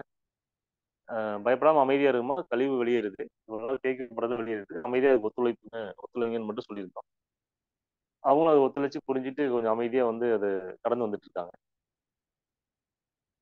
இந்த மாதிரி வேலைகள்லாம் வந்து பாத்தீங்கன்னா அக்குபஞ்சர்ல இருக்கிறத நம்ம நிறைய பார்க்க முடியும். அன்றாடம் நீங்க வந்து இந்த சிகிச்சை எடுத்துக்கிறவங்கள தொடர்பு வந்தீங்கன்னாவே தெரிஞ்சுக்க முடியும். இல்ல உங்க பக்கத்துல இருக்க அக்குபஞ்சரிஸ்ட் யாராவது இருந்தாங்கன்னா அது பயனாளி யாராவது கேட்டீங்கனாலுமே அதோட பயன்களை வந்து நீங்க தெரிஞ்சுக்க முடியும். ஏன்னா அந்த அம்மா 7 வருஷமா மருந்து மாத்திரைகள் ஊசிகள் இதெல்லாம் பயன்படுத்தி உடம்புல வந்து அந்த நோய் எதிர்ப்பு சக்தியையும் உயிராற்றலையும் செயல்பட விடுறதே இல்லை. ஏன்னா அது செயல்படுறது விட்டாதானே வந்து கழிவுகள் தேங்கிய கழிவுகள் வந்து வெளியேறும். இவங்க அதுக்கு அனுமதிக்காமயே தொடர்ந்து மருந்து மாத்திரைகள் பயன்படுத்தியே இருக்கும்போது என்ன ஆகுதுன்னா, நம்ம நாடியை பார்த்து எந்த மூலம் பாதிக்கப்பட்டிருக்கு அப்படின்னு சிகிச்சை கொடுக்கும்போது அந்த பஞ்சபூத சக்திகள் வந்து பேலன்ஸ் ஆன உடனே உடம்புல வந்து கழிவுகள் வந்து சக்திகள் தூண்டப்பட்டு உடம்புல கழிவுகள் எல்லாம் வந்து சீரா வந்து வெளியேற்றுது. இதே மாதிரியான விஷயங்கள் இந்த மாத விளக்குல தொந்தரவுகள் இருக்கவங்க இதழ்னு சொல்லுங்க, ஒரு பீரியடே வராம இருக்கிறது, இது எல்லாமும் கூட வந்து பாத்தீங்கன்னா அக்குபஞ்சர்ல ஒரு 2 நிமிட, அதிகபட்சமும் 2 நிமிடம் அவ்வளவுதாங்க. அந்த சிகிச்சையிலே வந்து பாத்தீங்கன்னா உடம்பு வந்து இயல்பா வந்து வெளியேற்றதுக்கான வழி ஏற்படுத்தி கொடுக்க முடியுது. அக்குபஞ்சர் அந்த அளவு வந்து பாத்தீங்கன்னா சிறப்பா செயல்படுறத நிறைய அனுபவங்களே நம்ம வந்து உணர்ந்துருக்கோம். நம்ம அன்பர்களும் நிறைய பேர் வந்து பாத்தீங்கன்னா சிகிச்சை எடுத்தவங்க அந்த மாதிரி ஆழ்ந்த தூக்கத்துக்கு போயிருக்காங்க. தொடர்ந்து அந்த மாதிரி அவங்களுக்கு தூக்கம் இருக்கு, நல்ல உடம்புக்கு ஓய்வு கிடைக்கிறது, கழிவுகள் வெளியேறது. அப்புறம் 2 நாள் 4 நாளைக்கு ஒருக்க மோசம் போன சில குழந்தைகள்லாம் வந்து பாத்தீங்கன்னா அப்படியே கொஞ்சம் கொஞ்சமா குறைஞ்சு 3 நாளைக்கு ஒருக்க 2 நாளைக்கு ஒருக்க அப்புறம் தினம் தினம் சரியா போறது. இப்ப நேத்து ஒரு நண்பரை பார்க்கும்போது அவங்க ஃபீட்பேக் கொடுத்துருந்தாங்க. சிகிச்சை எடுத்ததுக்கு அப்புறம் 2 நாள் 3 நாளைக்கு ஒருக்க போயிட்டு இருந்த ஒரு பையன் வந்து பாத்தீங்கன்னா இப்போ தினந்தோறும் முறையா போயிட்டு இருக்கான் அப்படிங்கிற ஒரு ஃபீட்பேக் கொடுத்தாங்க. அதெல்லாம் பாத்தீங்கன்னா ஒரு ஒரு மாசத்துக்கு மேல தொடர்ந்து எடுத்துருந்தாங்க. ஏன்னா அது எல்லாமே வாழ்வியல் சீர்கேடு தாங்க. நம்ம உணவுப் பொருள்ல வந்து எடுத்துக்கிற தவறுகள், வாழ்வியல் சீர்கேடுகள், பசியின்மை, ஓய்வு, உறக்கம் எல்லாம் வந்து சரியா கடைபிடிக்க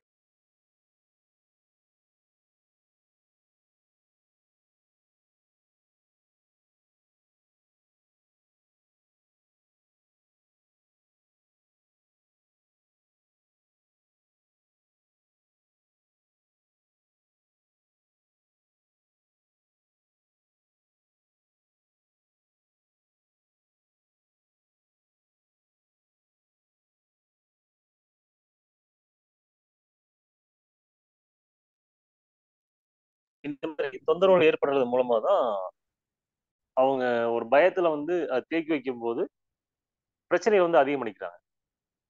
அதாவது இந்த அக்குபஞ்சர்ல நிறைய மாற்றங்கள் வந்து நிறைய பேர் பயன்படுத்தி உணர்றாங்க.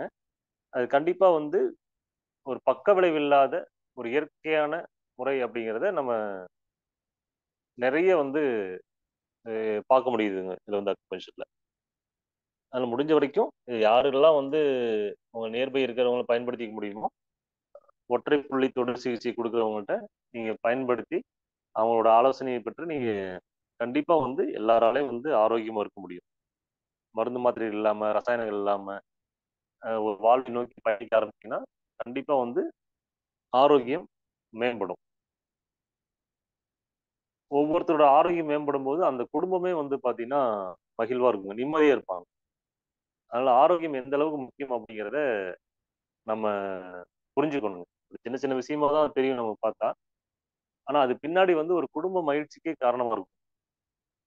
ஒரு சின்ன பிரச்சனைனா கூட குடும்பமே சஃபர் ஆகும். ஒருத்தருக்கு வந்து ஆரோக்கியம் வந்து குறைபாடு ஏற்படுதுன்னா, அந்த குடும்பமே சஃபர் ஆகுறத நெறைய இடத்துல நம்ம பார்க்க முடியும். அதெல்லாம் சில விஷயங்கள்லாம் வந்து கொடுமையா இருக்கும். அதனால ஆரோக்கியத்துக்கு எல்லாருமே வந்து முடிஞ்ச வரைக்கும் இம்பார்ட்டன்ஸ் குடுங்க. அத குடுத்து முறையா வந்து உடலின் மொழிகள புரிஞ்சுக்கிட்டு, அத பயன்படுத்த ஆரம்பிச்சு, நீங்க மட்டும் இல்லாம எல்லாருக்கும் இத வந்து கொண்டு போய் சேர்க்கணுங்க. அது மாரி இந்த இயற்கையா வந்து வெளியேற்றாம, நம்ம இந்த மருந்து, மாத்திரைகள் வந்து பயன்படுத்தும்போது என்ன ஆகுதுன்னு கேட்டீங்கன்னா, ஊசிகள்லாம் பயன்படுத்தும் என்னன்னு கேட்டீங்கன்னா, நோய்கள் வந்து அடக்கப்படுது அப்படிங்கிறத புரிஞ்சுக்கணும். கழிவுகள் தேக்கமே நோய் அப்படின்னு அக்குபஞ்சர் சொல்றது நம்ம முதல்ல ஆரம்பிக்கும்போது பார்த்தோம் இல்லைங்களா? அப்ப இந்த அடக்கப்படுற கழிவுகள் வந்து அடுத்தடுத்த பரிணாமங்கள் வந்து வெளிப்படும். இப்ப சளின்னா வந்து ஆஸ்மா, வீசிங் கொண்டு போகும் இல்லைங்களா? அதுக்கு அடுத்தது பார்த்தீங்கன்னா, டிபி, கேன்சர் வரைக்கும் கொண்டு போகும். சாதாரண சளி தான் நம்ம நெனைப்போம். ஆனா கேன்சர் வர வரைக்கும் அது கொண்டு போறதுக்கு அடிப்படை காரணம் வந்து சளியாவே இருக்கும். அதனால நம்ம முறையா வெளியேறதுக்கு அனுமதிக்கணும். மருந்து மாத்திரையில போட்டு அடக்கக்கூடாது.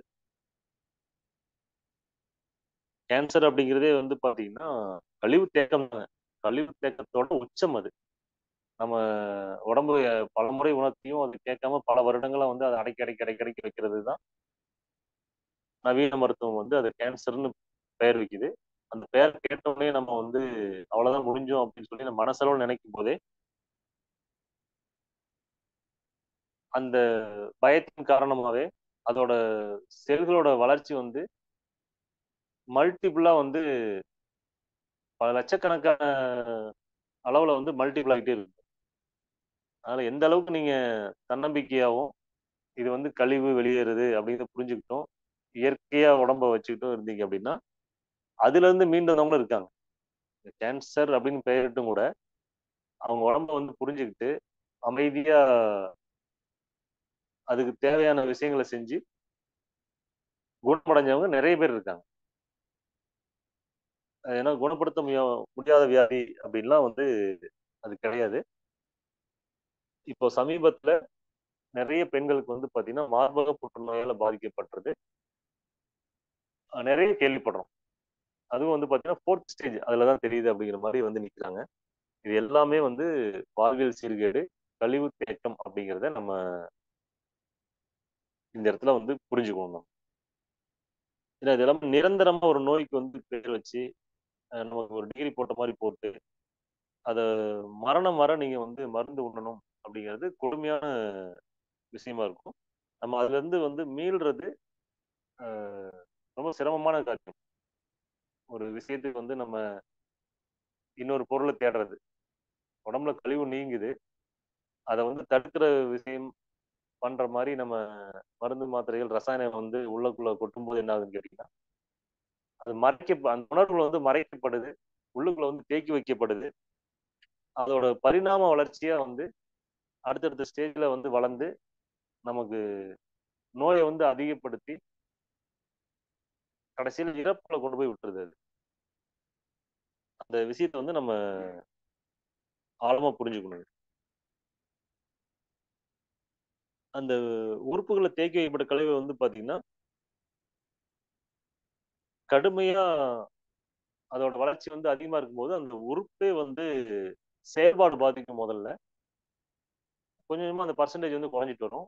அப்புறம் ஒரு நாள் அந்த உறுப்போட செயல்பாடே நிக்கிற அளவுக்கு அந்த பாதிப்பு வந்து ஆக்கிரமிக்கும். இத எப்படி நீங்க இன்னும் எளிமையா புரிஞ்சுக்கணும்னா, உடம்பு வந்து உணவ செரிச்சிருச்சுன்னா ஆரோக்கியங்க. அதே மாரி அந்த உணவு வந்து நம்ம உடம்ப செரிச்சதுன்னா நோய்.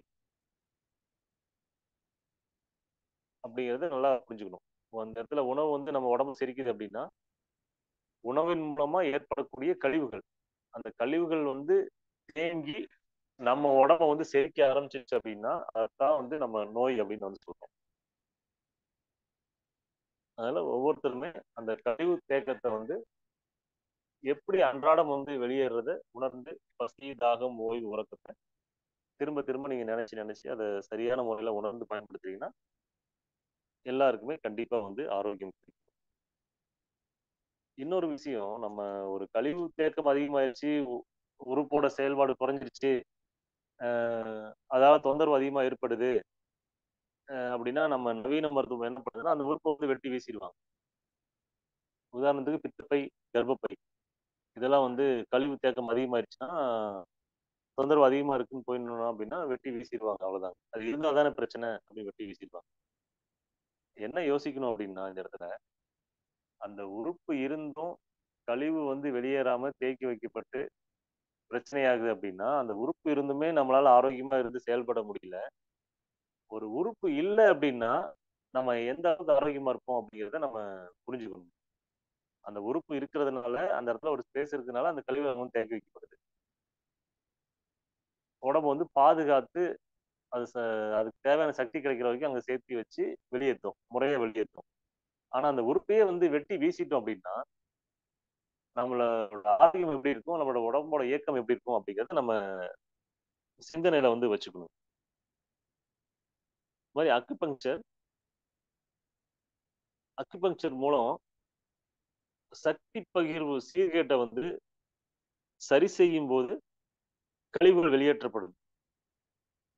இன்னொரு முறை சொல்றேன். அக்குபங்சர்ல வந்து பாத்தீங்கன்னா சக்தி பகிர்வு சீர்கேட்டை சரி செய்யும் போது கழிவுகள் வந்து வெளியேற்றப்படுகிறது. இதுதான் வந்து அக்குபங்சர்ல வந்து நடக்குது. நம்ம நாடிப்பாகணும் தொட்டு விடுறோம் இல்லைங்களா, டச் பண்ணும்போது அந்த சக்தி பகிர்மானம் வந்து சீர்கேடு அடைஞ்சிருக்கும். எங்கேயாவது பிளாக் இருக்குன்னு வச்சுக்கோங்களேன், உதாரணத்துக்கு சொல்ல போனா அந்த பிளாக்கை வந்து ரிலீஸ் பண்ற மாதிரி மழை திறக்கிற மாதிரி அதை எடுத்து விட்டோம்னா மடமடமான்னு தேவையில்லாதெல்லாம் வந்து வெளியேற ஆரம்பிச்சிடும்.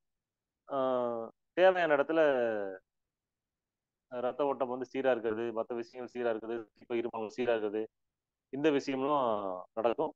நோய் நீங்கும், ஆரோக்கியம் அதிகமாகும், தேவையான அளவுக்கு உடம்பு கிடைக்கும்னு வச்சுக்கோங்க. இதுதான் வந்து அக்குபஞ்சர் நடக்குது. இவ்வளவு நேரம் நம்ம வந்து இந்த உடல் கழிவுகளை பத்தி பார்த்தோம். இப்போ வந்து நிகழ்வின் இறுதியில் வந்து மனக்கழிவுகளை பத்தி பார்த்து நம்ம நிகழ்ச்சியை முடிச்சுக்கலாம். மனக்கழிவுகள் அப்படின்னு பார்த்தீங்கன்னா உணர்வுகள் மூலமா ஏற்படுறது. அதாவது கவலை வந்து மண்ணீரலையும் வயிறையும் பாதிக்கும். பயம் அப்படிங்கிற உணர்வு சிறுநீரகத்தையும் சிறுநீர் பையும் பாதிக்கும். இப்போ உதாரணத்துக்கு ஒரு சின்ன குழந்தைங்க எல்லாம் பாத்தீங்கன்னா யாராவது முன்ன பின்ன தெரியாத மிரட்டிட்டாங்கன்னா உச்சா போயிட்டுவான்னு சொல்லுவீங்களா, காலோட ஒண்ணுக்கு போயிட்டான்னு சொல்லுவாங்கல்ல, அது வந்து ரிலீஸ் பண்ணிடும். பய உணர்வு அதிகமாகும் போது பாத்தீங்கன்னா அது தன்னைத்தானே தற்காத்துக்கிறதுக்கு அங்க இருக்க கழிவுகள்லாம் உடனே வெளியேற்றிடும். அதனாலதான் வந்து இந்த குழந்தைங்க வந்து யூரின் போயிடுவாங்க. அது மாதிரி பெரியவங்களும் வந்து பாத்தீங்கன்னா ஏதாவது பொருளாதார சிக்கல் இருக்கவங்க, மற்ற இட பிரச்சனை, அந்த பிரச்சனை, இந்த பிரச்சனை, குடும்ப பிரச்சனை, கணவன் மனைவி பிரச்சனை, வேற ஏதாவது பெரிய பிரச்சனை இருக்குன்னு வச்சுக்கோங்களேன், அதை எதிர்நோக்கி இருக்காங்கன்னா அவங்கலாம் பாத்தீங்கன்னா அடிக்கடி யூரின் போயிட்டே இருப்பாங்க. யூரினை வந்து அடக்கி வைக்க முடியாது அவங்களால. அடிக்க ஒரு தடவை போறான்னு சொல்லுவாங்க இல்லைங்களா, எதிர்த்து போயிட்டே இருப்பாங்க. அந்த மாதிரி ஒரு பெரிய பெரிய கம்பெனிகள் வந்து மீட்டிங் எல்லாம் பாத்தீங்கன்னா கடுமையான விவாதங்கள் நடக்கும்போது பாத்தீங்கன்னா அடிக்கடி யூரின் போவாங்க. இதுல நிறைய பேர் வந்து பணிபுரிஞ்சதுன்னா அவங்களால உணர முடியும். அது காரணம் வந்து அந்த பயத்தோட மூலக உறுப்பு சிறுநீரகம், அது வந்து தனது வந்து கழிவுகள் வந்து வெளியேற்றும். அது மாதிரி கோபம் கோபம் வந்து பாத்தீங்கன்னா கல்லீரலும் பித்தப்பை தொடர்பான உணர்வு. துக்கம் துக்கம் வந்து பாத்தீங்கன்னா நுரையீரல் பெருங்குடல் தொடர்பான உணர்வுங்க. அது பெருமை மகிழ்ச்சிக்கு தொடர்பான உறுப்பு வந்து பாத்தீங்கன்னா இருதயம் சிறுகுடல். இதுல வந்து எது அதிகமாச்சுனாலும் கம்மியாச்சுனாலும் இந்த உறுப்புகள் வந்து பாதிக்கப்படும். அதோட செயல்பாடு வந்து தற்காலிகமா பாதிக்கப்படும்.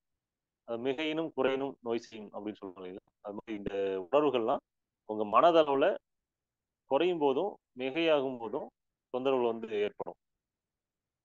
அதே மாதிரி நம்ம நிறைய டைம் சொல்ற விஷயம் தான், கடந்த காலத்திலையும் எதிர்காலத்திலையும் இருக்கிறவங்க ஆரோக்கியமாகவும் நிம்மதியாகவும் இருக்க முடியாது.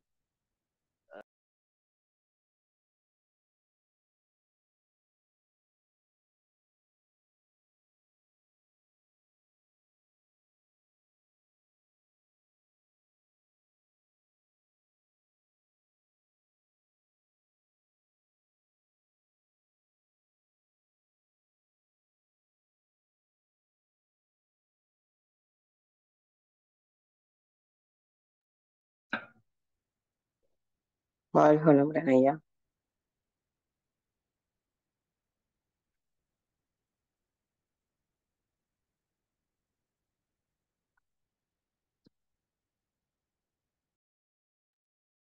ஐயா ரொம்ப வேல்யூபிள் பாயிண்ட்ஸா சொல்லிட்டு இருக்காங்க. நெட்டு தான் கொஞ்சம் ப்ராப்ளமா இருக்கு.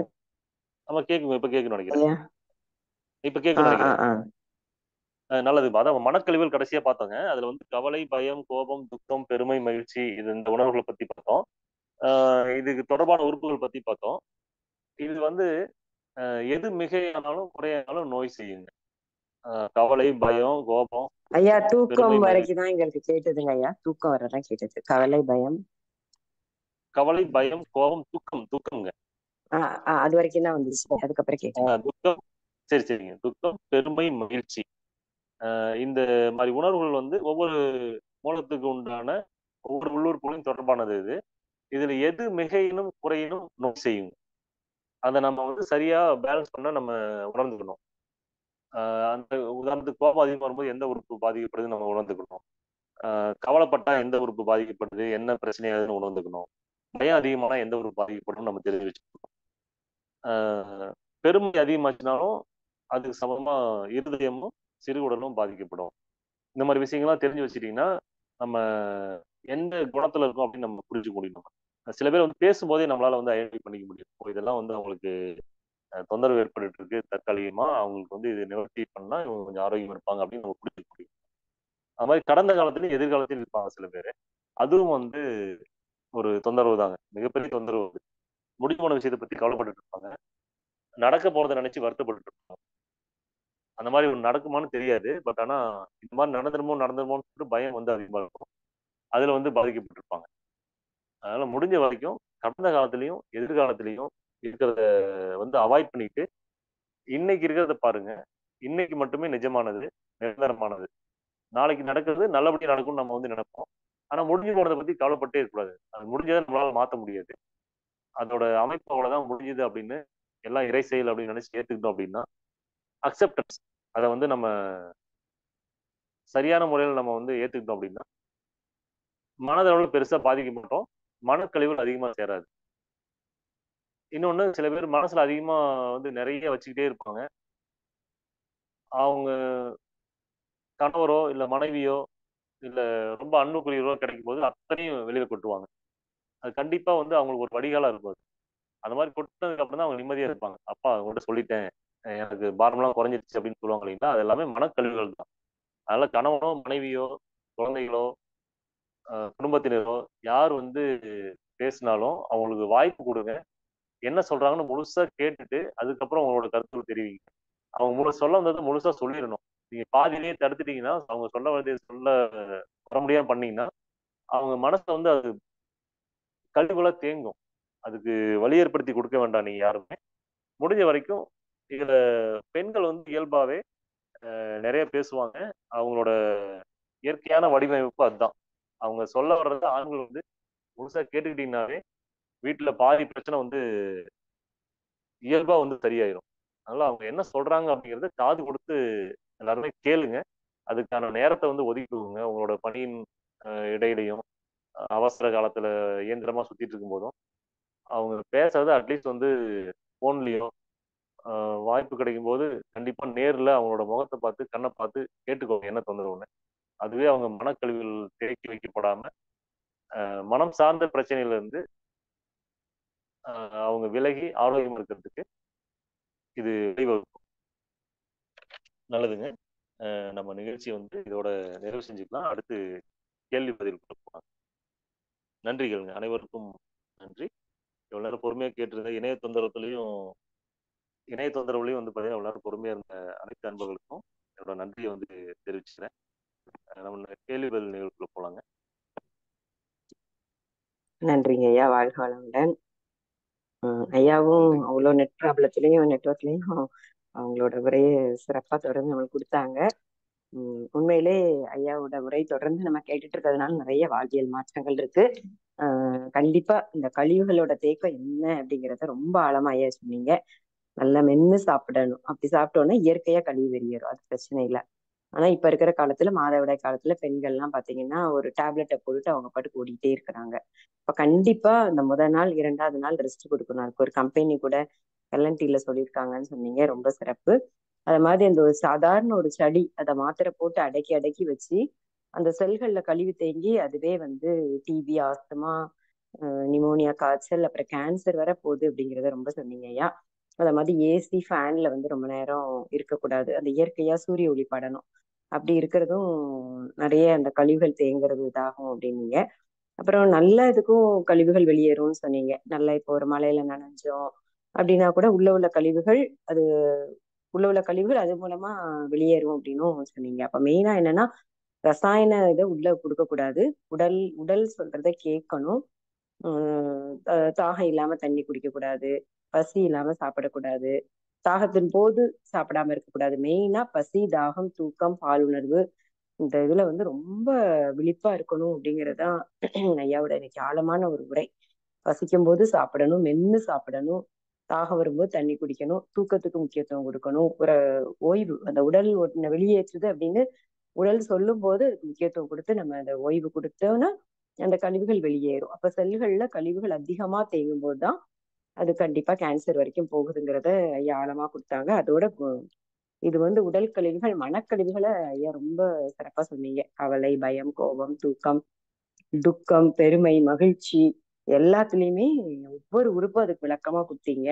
கண்டிப்பா இதை நல்ல 2-3 தடவை கேட்டு ஆழமா அதை நம்ம லைஃப்ல அதை பயன்படுத்தி நம்மளால முடிஞ்சு நிறைய பேருக்கு இதை சொல்லி அந்த புண்ணியத்தை சேர்க்கணும் அப்படின்றதும், இவ்வளவு சிறப்பான உரை கொடுத்த ஐயாவுல நம்ம எல்லாருமே துரியத்திலிருந்து வாழ்த்த கடமைப்பட்டிருக்கிறோம்.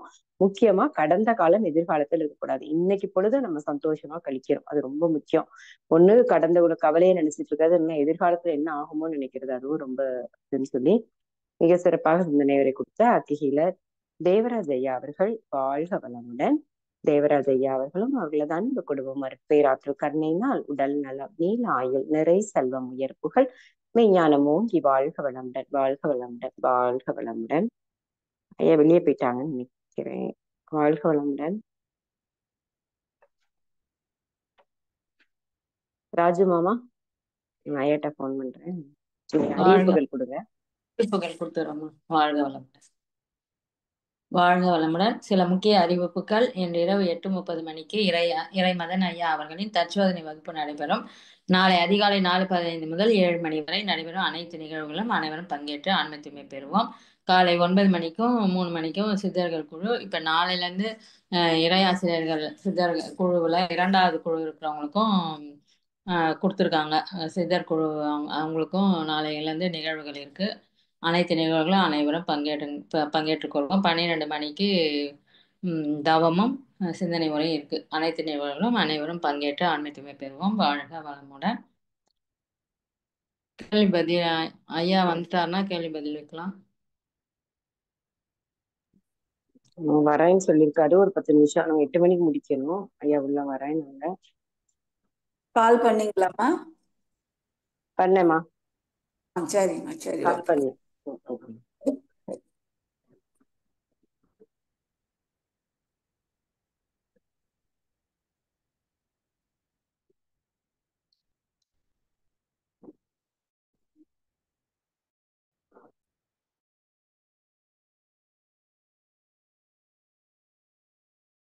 பூஜா ஐயா கோவிஸ்ட் பூஜாமா வந்துருச்சுமா, வாழ்க வளமுடன்.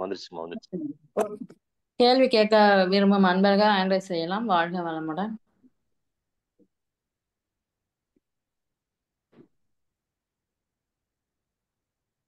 யாருக்கும் கேள்வி ஏதாவது இருக்குங்களா?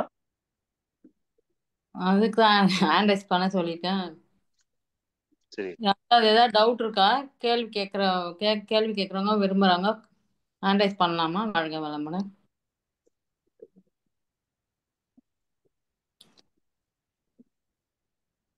கேள்விகள் இருந்தாலும் கேளுங்க, இல்ல உங்களோட கருத்துக்கள் இருந்தாலும் சொல்லுங்க, பகிர்ந்துக்கோங்க. நமக்கு கொஞ்சம் நேரம் இருக்கு, பகிர்ந்துக்கலாம். ரேவதி அம்மா ஹேண்ட் ரைஸ் பண்ணிருக்காங்கம்மா. ஐயா வாழ்க வளமுடன். வாழ்க வளமுடன்மா, சொல்லுங்க. ஐயா நான் ஒண்டிப்பூர்ல இருந்து பேசுறேங்க. நான் கவுன்சிலிங்க்கு வந்திருந்தேன்லங்க. ஹலோ ஐயா. ஐயா கட் ஆயிடுச்சு. Mic cut ஆயிடுச்சுங்கம்மா.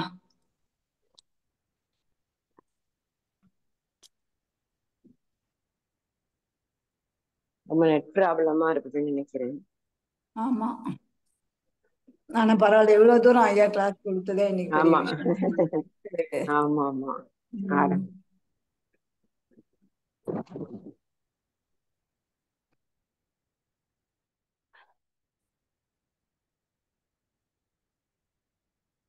ரேவதி அம்மா.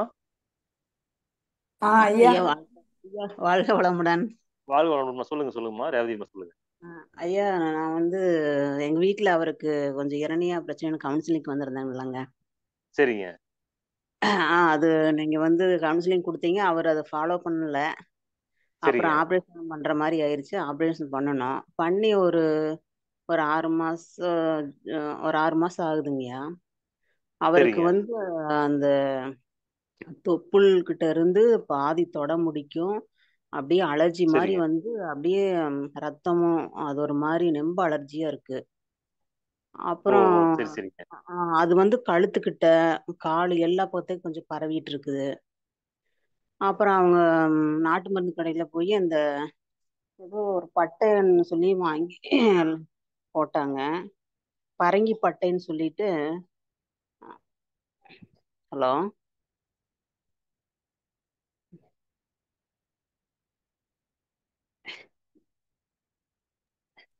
அம்மா, ஐயாக்கு மைக் கட் ஆயிடுச்சுங்கம்மா. ஆ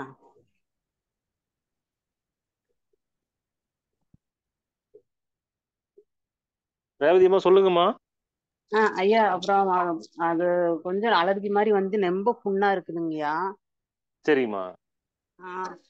அப்புறம் அதான் அந்த பரங்கி பட்டைன்னு சொல்லிட்டு நாட்டு மருந்து கடையில வாங்கி மஞ்சள் உப்பெல்லாம் கலந்து போட சொன்னாங்கன்னா அதையும் போட்டுட்டு இருக்காங்க. கொஞ்சம் சரிங்க. பரவாயில்லாம இருந்துச்சு. இப்போ 2 சரிங்க. நாளைக்கு கூட ஊருக்கு போயிட்டு மதுரைக்கு போயிட்டு வந்தாங்க. கொஞ்சம் தூக்கமெல்லாம் இல்லாம மறுபடியும் அந்த நெம்ப கொஞ்சம் சிவியரா இருக்குங்கய்யா. இதுக்கு ஓ சரி என்னங்கய்யா சரி சரிங்க. பண்ணலாம்? சரிம்மா, அது குடல் இருக்குன்னு சொல்லிட்டு அது இது ஆமாங்கய்யா. அது நெட்டு வச்சு வேற அது பண்ணிருக்கறனால ஹாஸ்பிட்டல்ல கேட்டதுக்கு அது அலர்ஜினால வரும். அப்படியே நீங்க தோல் டாக்டரை பாருங்க அப்படின்னு இருக்காங்க.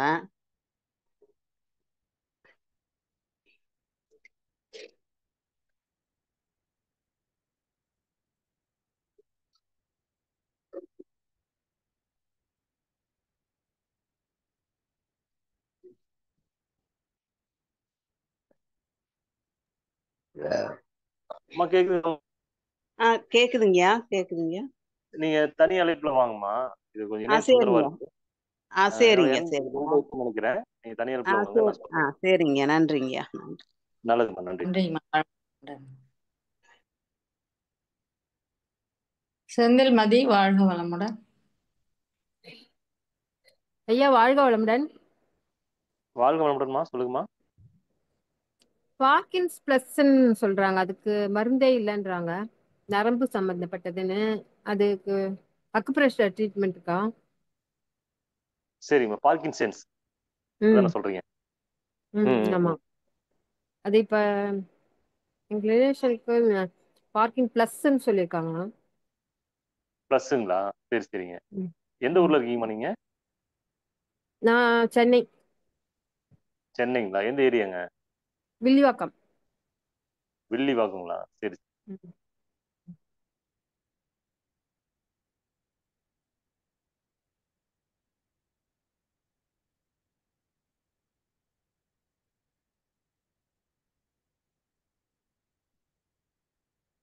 அக்குப்ரெஷர்ல சரி பண்ண முடியுமா? ஐயா கட் ஆயிருக்குமா, ஒரு நிமிஷம் வெயிட் பண்ணு. சரி. கடைபிடிக்கும்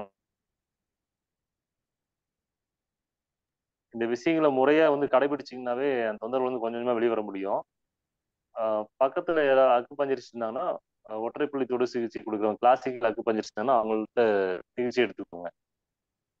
இது சரி செய்ய கொடுத்தீங்கன்னா வாழ்வியல் சீர்கேடுதாங்க அது. நீங்க சரி பண்ணிட்டீங்கன்னாவே கொஞ்சமா அது வந்து வெளியே வர முடியும். எனக்கு இல்ல எங்க ரிலேஷனுக்கு இருந்தது, அதுக்காக தான் கேட்டேன். நல்லது நல்லதுங்க. அவங்க அக்குபஞ்சர் சிகிச்சை எடுக்க சொல்லுங்க. எடுத்து அவங்க புரிதலோட எடுக்கணுங்க. அவங்க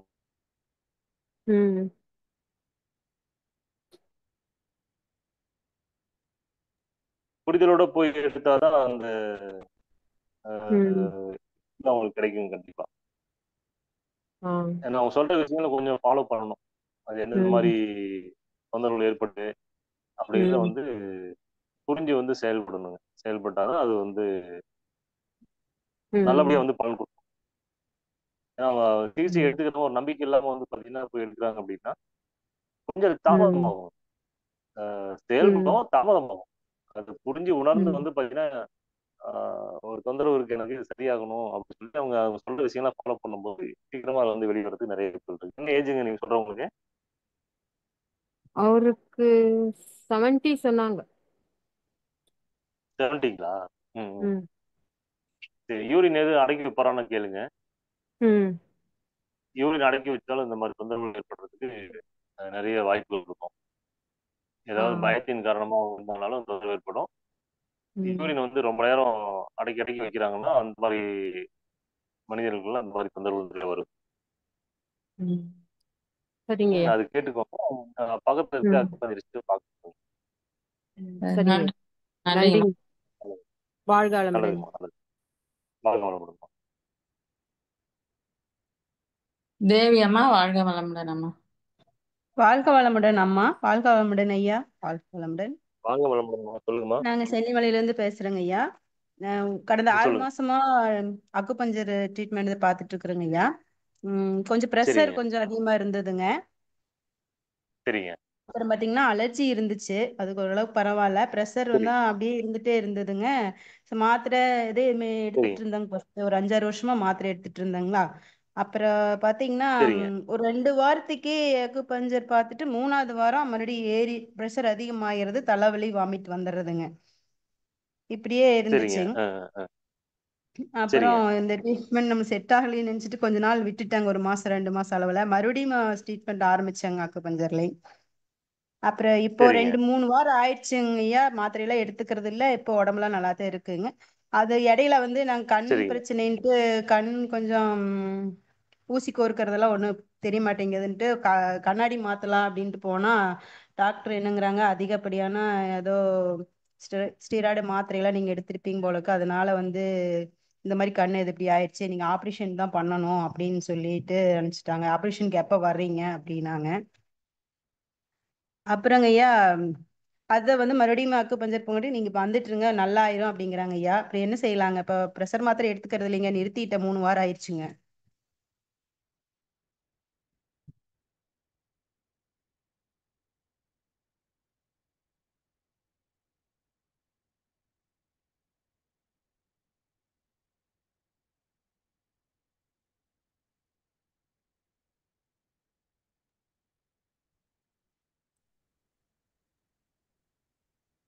அம்மா சொல்லுங்க. நீங்க தனியாவில் கூட வந்து கூட சொல்லுங்க, உங்களோட கேள்விகள் வந்து கேளுங்க. என்னோட எண் கூட நோட் பண்ணிக்கோங்க. நேரம் கண்டுட்டு இருக்கு, அடுத்த நிகழ்வுக்கு அவங்க போவாங்க. சரிங்க ஐயா. வாழ்க வளமுடன். சொல்லுங்க. அது இப்போ சரியா இருக்கு உங்களுக்கு? எப்படி இருக்கு உங்களுக்கு? இப்போ 2-3 வாரமா சரியா இருக்குங்க ஐயா. கண்ணுக்கு தான் வந்து அதுலயே சரி பண்ணிக்கலாமா இல்ல ஆபரேஷன் வரைக்கும் போகணுமா அப்படின்னு உங்களுக்கு சந்தேகமா இருக்குன்னு கேட்கலான்னு கூப்பிட்டேன். நீங்க வாழ்வியல் வந்து சீர் பண்ணிட்டீங்கன்னாவே வந்து வேற ஒரு மருத்துவம் வந்து தேவைப்படாதுங்க. சரிங்க ஐயா. நீங்க வாழ்வியல் சீர் செஞ்சுக்கல அப்படின்னா அக்குபஞ்சர் முழுசா வந்து நீங்க புரிஞ்சுக்கல அப்படின்னா தான் நம்ம ஆபரேஷன் போலாமா அப்படிங்கிற ஒரு கேள்வி அங்க வரும். சரிங்க ஐயா. போக வேண்டாங்கிற ஐடியால தான் இருக்குங்க ஐயா. இதுலயே சரி பண்ணிடலாமா, ஓகேனா அப்படியே ஃபாலோ பண்ணிக்கலாம்ட்டு இதை கேட்கறேங்க ஐயா. அதான் இப்ப இவ்வளவு விஷயங்கள் சின்ன சின்ன விஷயங்களா கொஞ்சம் கொஞ்சமா வந்து சரியாயிட்டே வந்துட்டு இருக்கும்போது அந்த விஷயம் சரியாகும் கண்டிப்பாங்க. அவங்க சொல்றதை வந்து நீங்க கரெக்டா சரியான முறையா ஃபாலோ பண்ணீங்கன்னாலே கண்டிப்பா அதுக்கு நீங்க ஒத்துழைச்சு அந்த சிகிச்சை சொல்றவங்களையும் அவங்க என்ன கருத்துக்கள் சொல்றாங்களோ, அவங்க உடம்பு என்ன சொல்லுதோ அதை நீங்க ஒத்துழைச்சீங்கன்னாவே நீங்க நிறைய தொந்தரவுல வந்து வெளியே வந்துடலாம் சீக்கிரமா. ஓ சரிங்கய்யா. அதுக்காக ஏன்னா உடம்பு வந்து தன்னைத்தானே தகவமைக்கும். அதுக்கு நீங்க ம் வாய்ப்பு தான் கொடுக்கணும். அதுக்கு ஒத்துழைக்கணும். சரிங்கய்யா. நீங்க நாங்க யோகாலயே 10 கரெக்டா வருஷத்துக்கு மேல இருக்கிறோங்கய்யா. அதே எல்லாம் ப்ராக்டிஸ் பண்ணிக்கிட்டே தான் இருக்கிறோம். இருந்தாலும் சரி இதனால கொஞ்சம் ஸ்ட்ரெஸ் ஆனதுனால கொஞ்சம் இதனால கொஞ்சம் ப்ரெஷர் அதிகமா இருந்திருக்கும் போல இருக்குங்க. சரி சரிங்க. நீங்க அது ஒரு யோகாவும் 10 வருஷமா பண்ணிட்டு இருக்கீங்க. ஆனா வந்து நவீன மருத்துவம் தேடி நம்ம வந்து போறோம் அப்படின்னாவே நம்ம இதுல வந்து முழுமையா இல்லை அப்படின்னு தான் அர்த்தம். இதை வந்து இப்போ முழுமையா இப்ப புரிஞ்சுக்கல ரீசெண்டா ஒரு அப்படின்னு 6 மாசமா தான் இந்த அக்குபஞ்சர் பத்தி தெரிஞ்சுக்கிட்டுங்கய்யா அதுக்குள்ள வந்திருக்கிறோம். அப்புறம் அதுல இருந்து நல்லது ப்ராக்டிஸ் நல்லது. பண்ணி நீங்க தொடர்ந்து பயன்படுத்துங்க. நீங்க இவ்வளவு வந்து வாழ்வியல் சீர்கேடுலாம் ஏற்பட்ட கழிவுகள் தேக்கம் அப்படின்னு பாத்தீங்கன்னா தொடர்ந்து வெளியேற வெளியேற வெளியேற உடம்பு ஆரோக்கியம் அடைஞ்சு மீண்டும் வந்து நல்ல நிலைக்கு வரும். அது சரிங்க பொறுமையும் உங்களோட புரிதல் அவசியம். அதை சரிங்க. சரியா கண்ணை சரி புரிஞ்சுக்கல அப்படின்னா பண்ணிக்கலாம் மறுபடியும் இல்லைங்கய்யா? நான் வந்து கண்ணை சரி இப்போ பண்ணிக்கலாமாங்கய்யா இதுலயே? நிறைய விஷயங்கள் சரியாகுமா? இப்ப வந்து உங்களோட உடல்நிலை எப்படி, உங்களோட உடல் உயிர் சக்தி எப்படி இருக்கு அப்படின்னு நம்ம தெரியாம நான் வந்து சொல்ல முடியாது. ஆனா சரியாகிறதுக்கு நிறைய வாய்ப்பு இருக்கு. ஓகேங்கய்யா. சரிங்க. நன்றிங்கம்மா. நன்றிங்க. நன்றிங்கய்யா. வாழ்க வளமுடன்.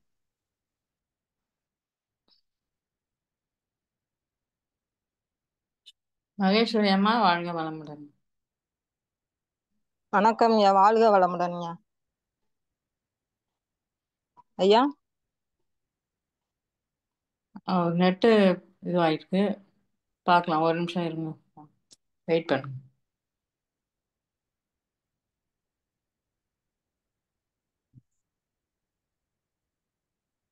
இதுல கேள்வி கேட்க முடியாட்டு நீங்க மறுபடியும் கூட கேளுங்க. மகேஸ்வரி கைவத்திருக்கீங்க, உங்களோட கேள்வி கேளுங்க. ஐயா வணக்கம் ஐயா. வாழ்க வளமுடன்யா. வாழ்க வளமுடன்மா. சொல்லுங்கம்மா. ஐயா எனக்கு ஸ்கின்ல அலர்ஜி மாதிரிங்கய்யா, அரிக்குதுங்கய்யா. சொரண்டோம்னா தடுப்பு தடுப்பா அப்படியே ரொம்ப செவந்து போய் வந்துருதுங்கய்யா. அது சரி சரிம்மா. எதுனால? இந்த மீட்டிங் முழுசா கேட்டீங்களா? என்னங்கய்யா? இப்போ நம்ம இந்த நிகழ்வு முழுமையா கேட்டீங்களா நம்ம பேசுனதை? இல்லைங்கய்யா, நான் கொஞ்சம் இடையில தானுங்கய்யா. சரி சரிங்க. ஏன்னா நம்ம இந்த மீட்டிங்ல நம்ம பேசியிருந்தோம் இதை பத்தி. தோல்ல வந்து பாத்தீங்கன்னா கழிவுகள் தேக்கம் அதிகமாகி தோல் மூலமா வெளியேறது தான் வந்து உங்களுக்கு அந்த அரிப்பு அலர்ஜிலாம் வர்றது. நீங்க பசி சரி. தாகம் ஓய்வு உறக்கம் இதை வந்து முறையா கடைபிடிங்க. பால் சம்பந்தப்பட்ட பொருள் எடுத்துட்டு இருக்கீங்களா? குடிப்பேங்கய்யா, பால் காப்பி. என்ன வயசு ஆகுதுமா உங்களுக்கு? 39. எந்த ஊருக்கு நீங்க? உசிலம்பட்டிங்க. சிதம்பட்டி. சரி சரிங்கம்மா. நீங்க பால் சம்பந்தப்பட்ட பொருள் எடுக்கிற வரைக்கும் இந்த தொந்தரவு வந்து நீங்காதுங்க. உங்க கூடவே இருக்கும் அது. சரிங்க. அதனால பால் சம்பந்தப்பட்ட பொருட்களை வந்து எடுக்கிற வரைக்கும் இந்த தொந்தரவு இருக்குங்க. அதனால அதை முடிஞ்ச வரைக்கும் அதை தவிர்க்க பாருங்க. தவிர்த்துட்டு நம்ம சொல்ற ஆரோக்கியமான வழிமுறைகளை பின்பற்றுங்க. உடலின் மொழிகளை பின்பற்றுங்க. பசி தாகம் ஓய்வு உறக்கம் இதை வந்து பின்பற்றுங்க. உடம்போட கழிவு சரி. தேக்கத்தை வந்து புரிஞ்சுக்கிட்டு அது வெளியேற அனுமதிங்க. கண்டிப்பா வந்து ஆரோக்கியம் வந்து மேம்படும். சாப்பாடு அது இந்த மத்தபடி இதெல்லாம் சாப்பிடக்கூடாது, அரிக்கிற பொருள் சாப்பிடக்கூடாதுன்னு சொன்னாங்கய்யா. ஆனா அது சாப்பிடாம இருந்தாலும் திரும்ப அந்த மாதிரி வருதுங்க. அதான் கழிவு வந்து உடம்புல வச்சுக்கிட்டே இருக்குன்னு அர்த்தங்க. கழிவு வெளியேறதுக்கு அனுமதிக்காம உடம்புல வந்து கழிவு தேக்கம் அதிகமாகுன்னு அர்த்தங்க. டேப்லெட் எதுவும் போடக்கூடாதுங்க. கண்டிப்பாங்க. நீங்க நிகழ்வு முழுமையாக கேட்டீங்கன்னா தான் அதெல்லாம் புரியுங்க. நீங்க கேள்வி பதில் மட்டும் தெரிஞ்சுக்கிறீங்கன்னா அதுல புரிதல் கிடைக்காது உங்களுக்கு. அதனால சரிங்க. இதுக்கு முன்னாடி நம்ம பேசின வீடியோக்கள்லாம் இருக்கும். நம்ம இறைச்சனை மார்க்கத்துல யூடியூப்ல இருக்கு நம்ம பேசின வீடியோகள் எல்லாம். சரிங்க. அதுல கவனிங்க. அதுல இதை பத்தி நிறைய பேசியிருக்கோம் நம்ம. தோல் மூலியமா கழிவுகள் வந்து வெளியேறுது. நீங்க அதை டேப்லெட் போட்டு மறுபடியும் அமுக்குறீங்க அப்படின்னா சொறி சிரங்கு வரைக்கும் ஏற்படுறதுக்கு நிறைய வாய்ப்புகள் இருக்கு. அதுக்கு நீங்க அரிக்கிறது வந்து அதிகமாகும், சொரியறது அதிகமாகும். அதுக்கு வந்து பேர் வச்சு நம்ம சொறி சிரங்குன்னு பேர் வச்சிருவோம். மறுபடியும் வந்து மருந்து போட்டு அங்கதான் பார்ப்போம். உடம்பு வந்து வெளியேறதுக்கு அனுமதிக்காம எப்படி உடம்புக்குள்ள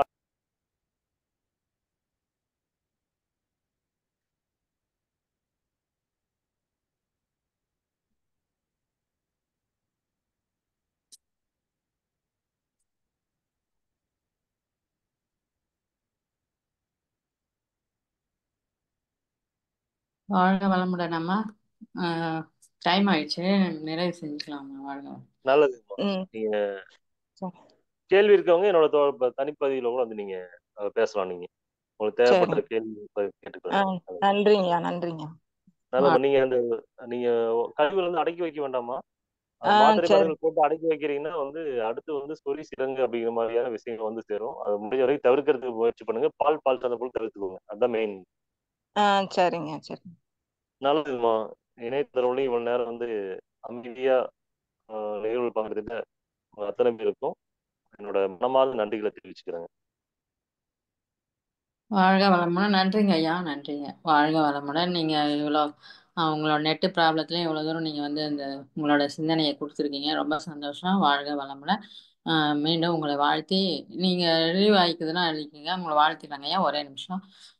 ஐயா அவர்களை நாம் துரிய நிலையிலிருந்து வாழ்த்துவோம். ஐயா அவர்களது உடல் நலம், மனவளம், பொருள் வளம், தொழில் வளம், ஆன்மீக தொண்டு அனைத்தும் மேலும் மேலும் சிறந்து விளங்க அவர்களது அன்பு குடும்பம் அருட்பேராற்றல் கருணையினால் உடல் நலம், நீலாயுள், உயர்ப்புகள் மெய்ஞான பெற்று ஓங்கி வாழ்க வளமுடன், வாழ்க வளமுடன், வாழ்க வளமுடன். நன்றிங்க ஐயா. வாழ்க வளமுடன். நன்றிங்கம்மா. வாழ்க வளமுடன். வாழ்க வளமுடன். அடுத்த நிகழ்வாக வேதாத்திர கவியும் உலக நல வாழ்த்து பாட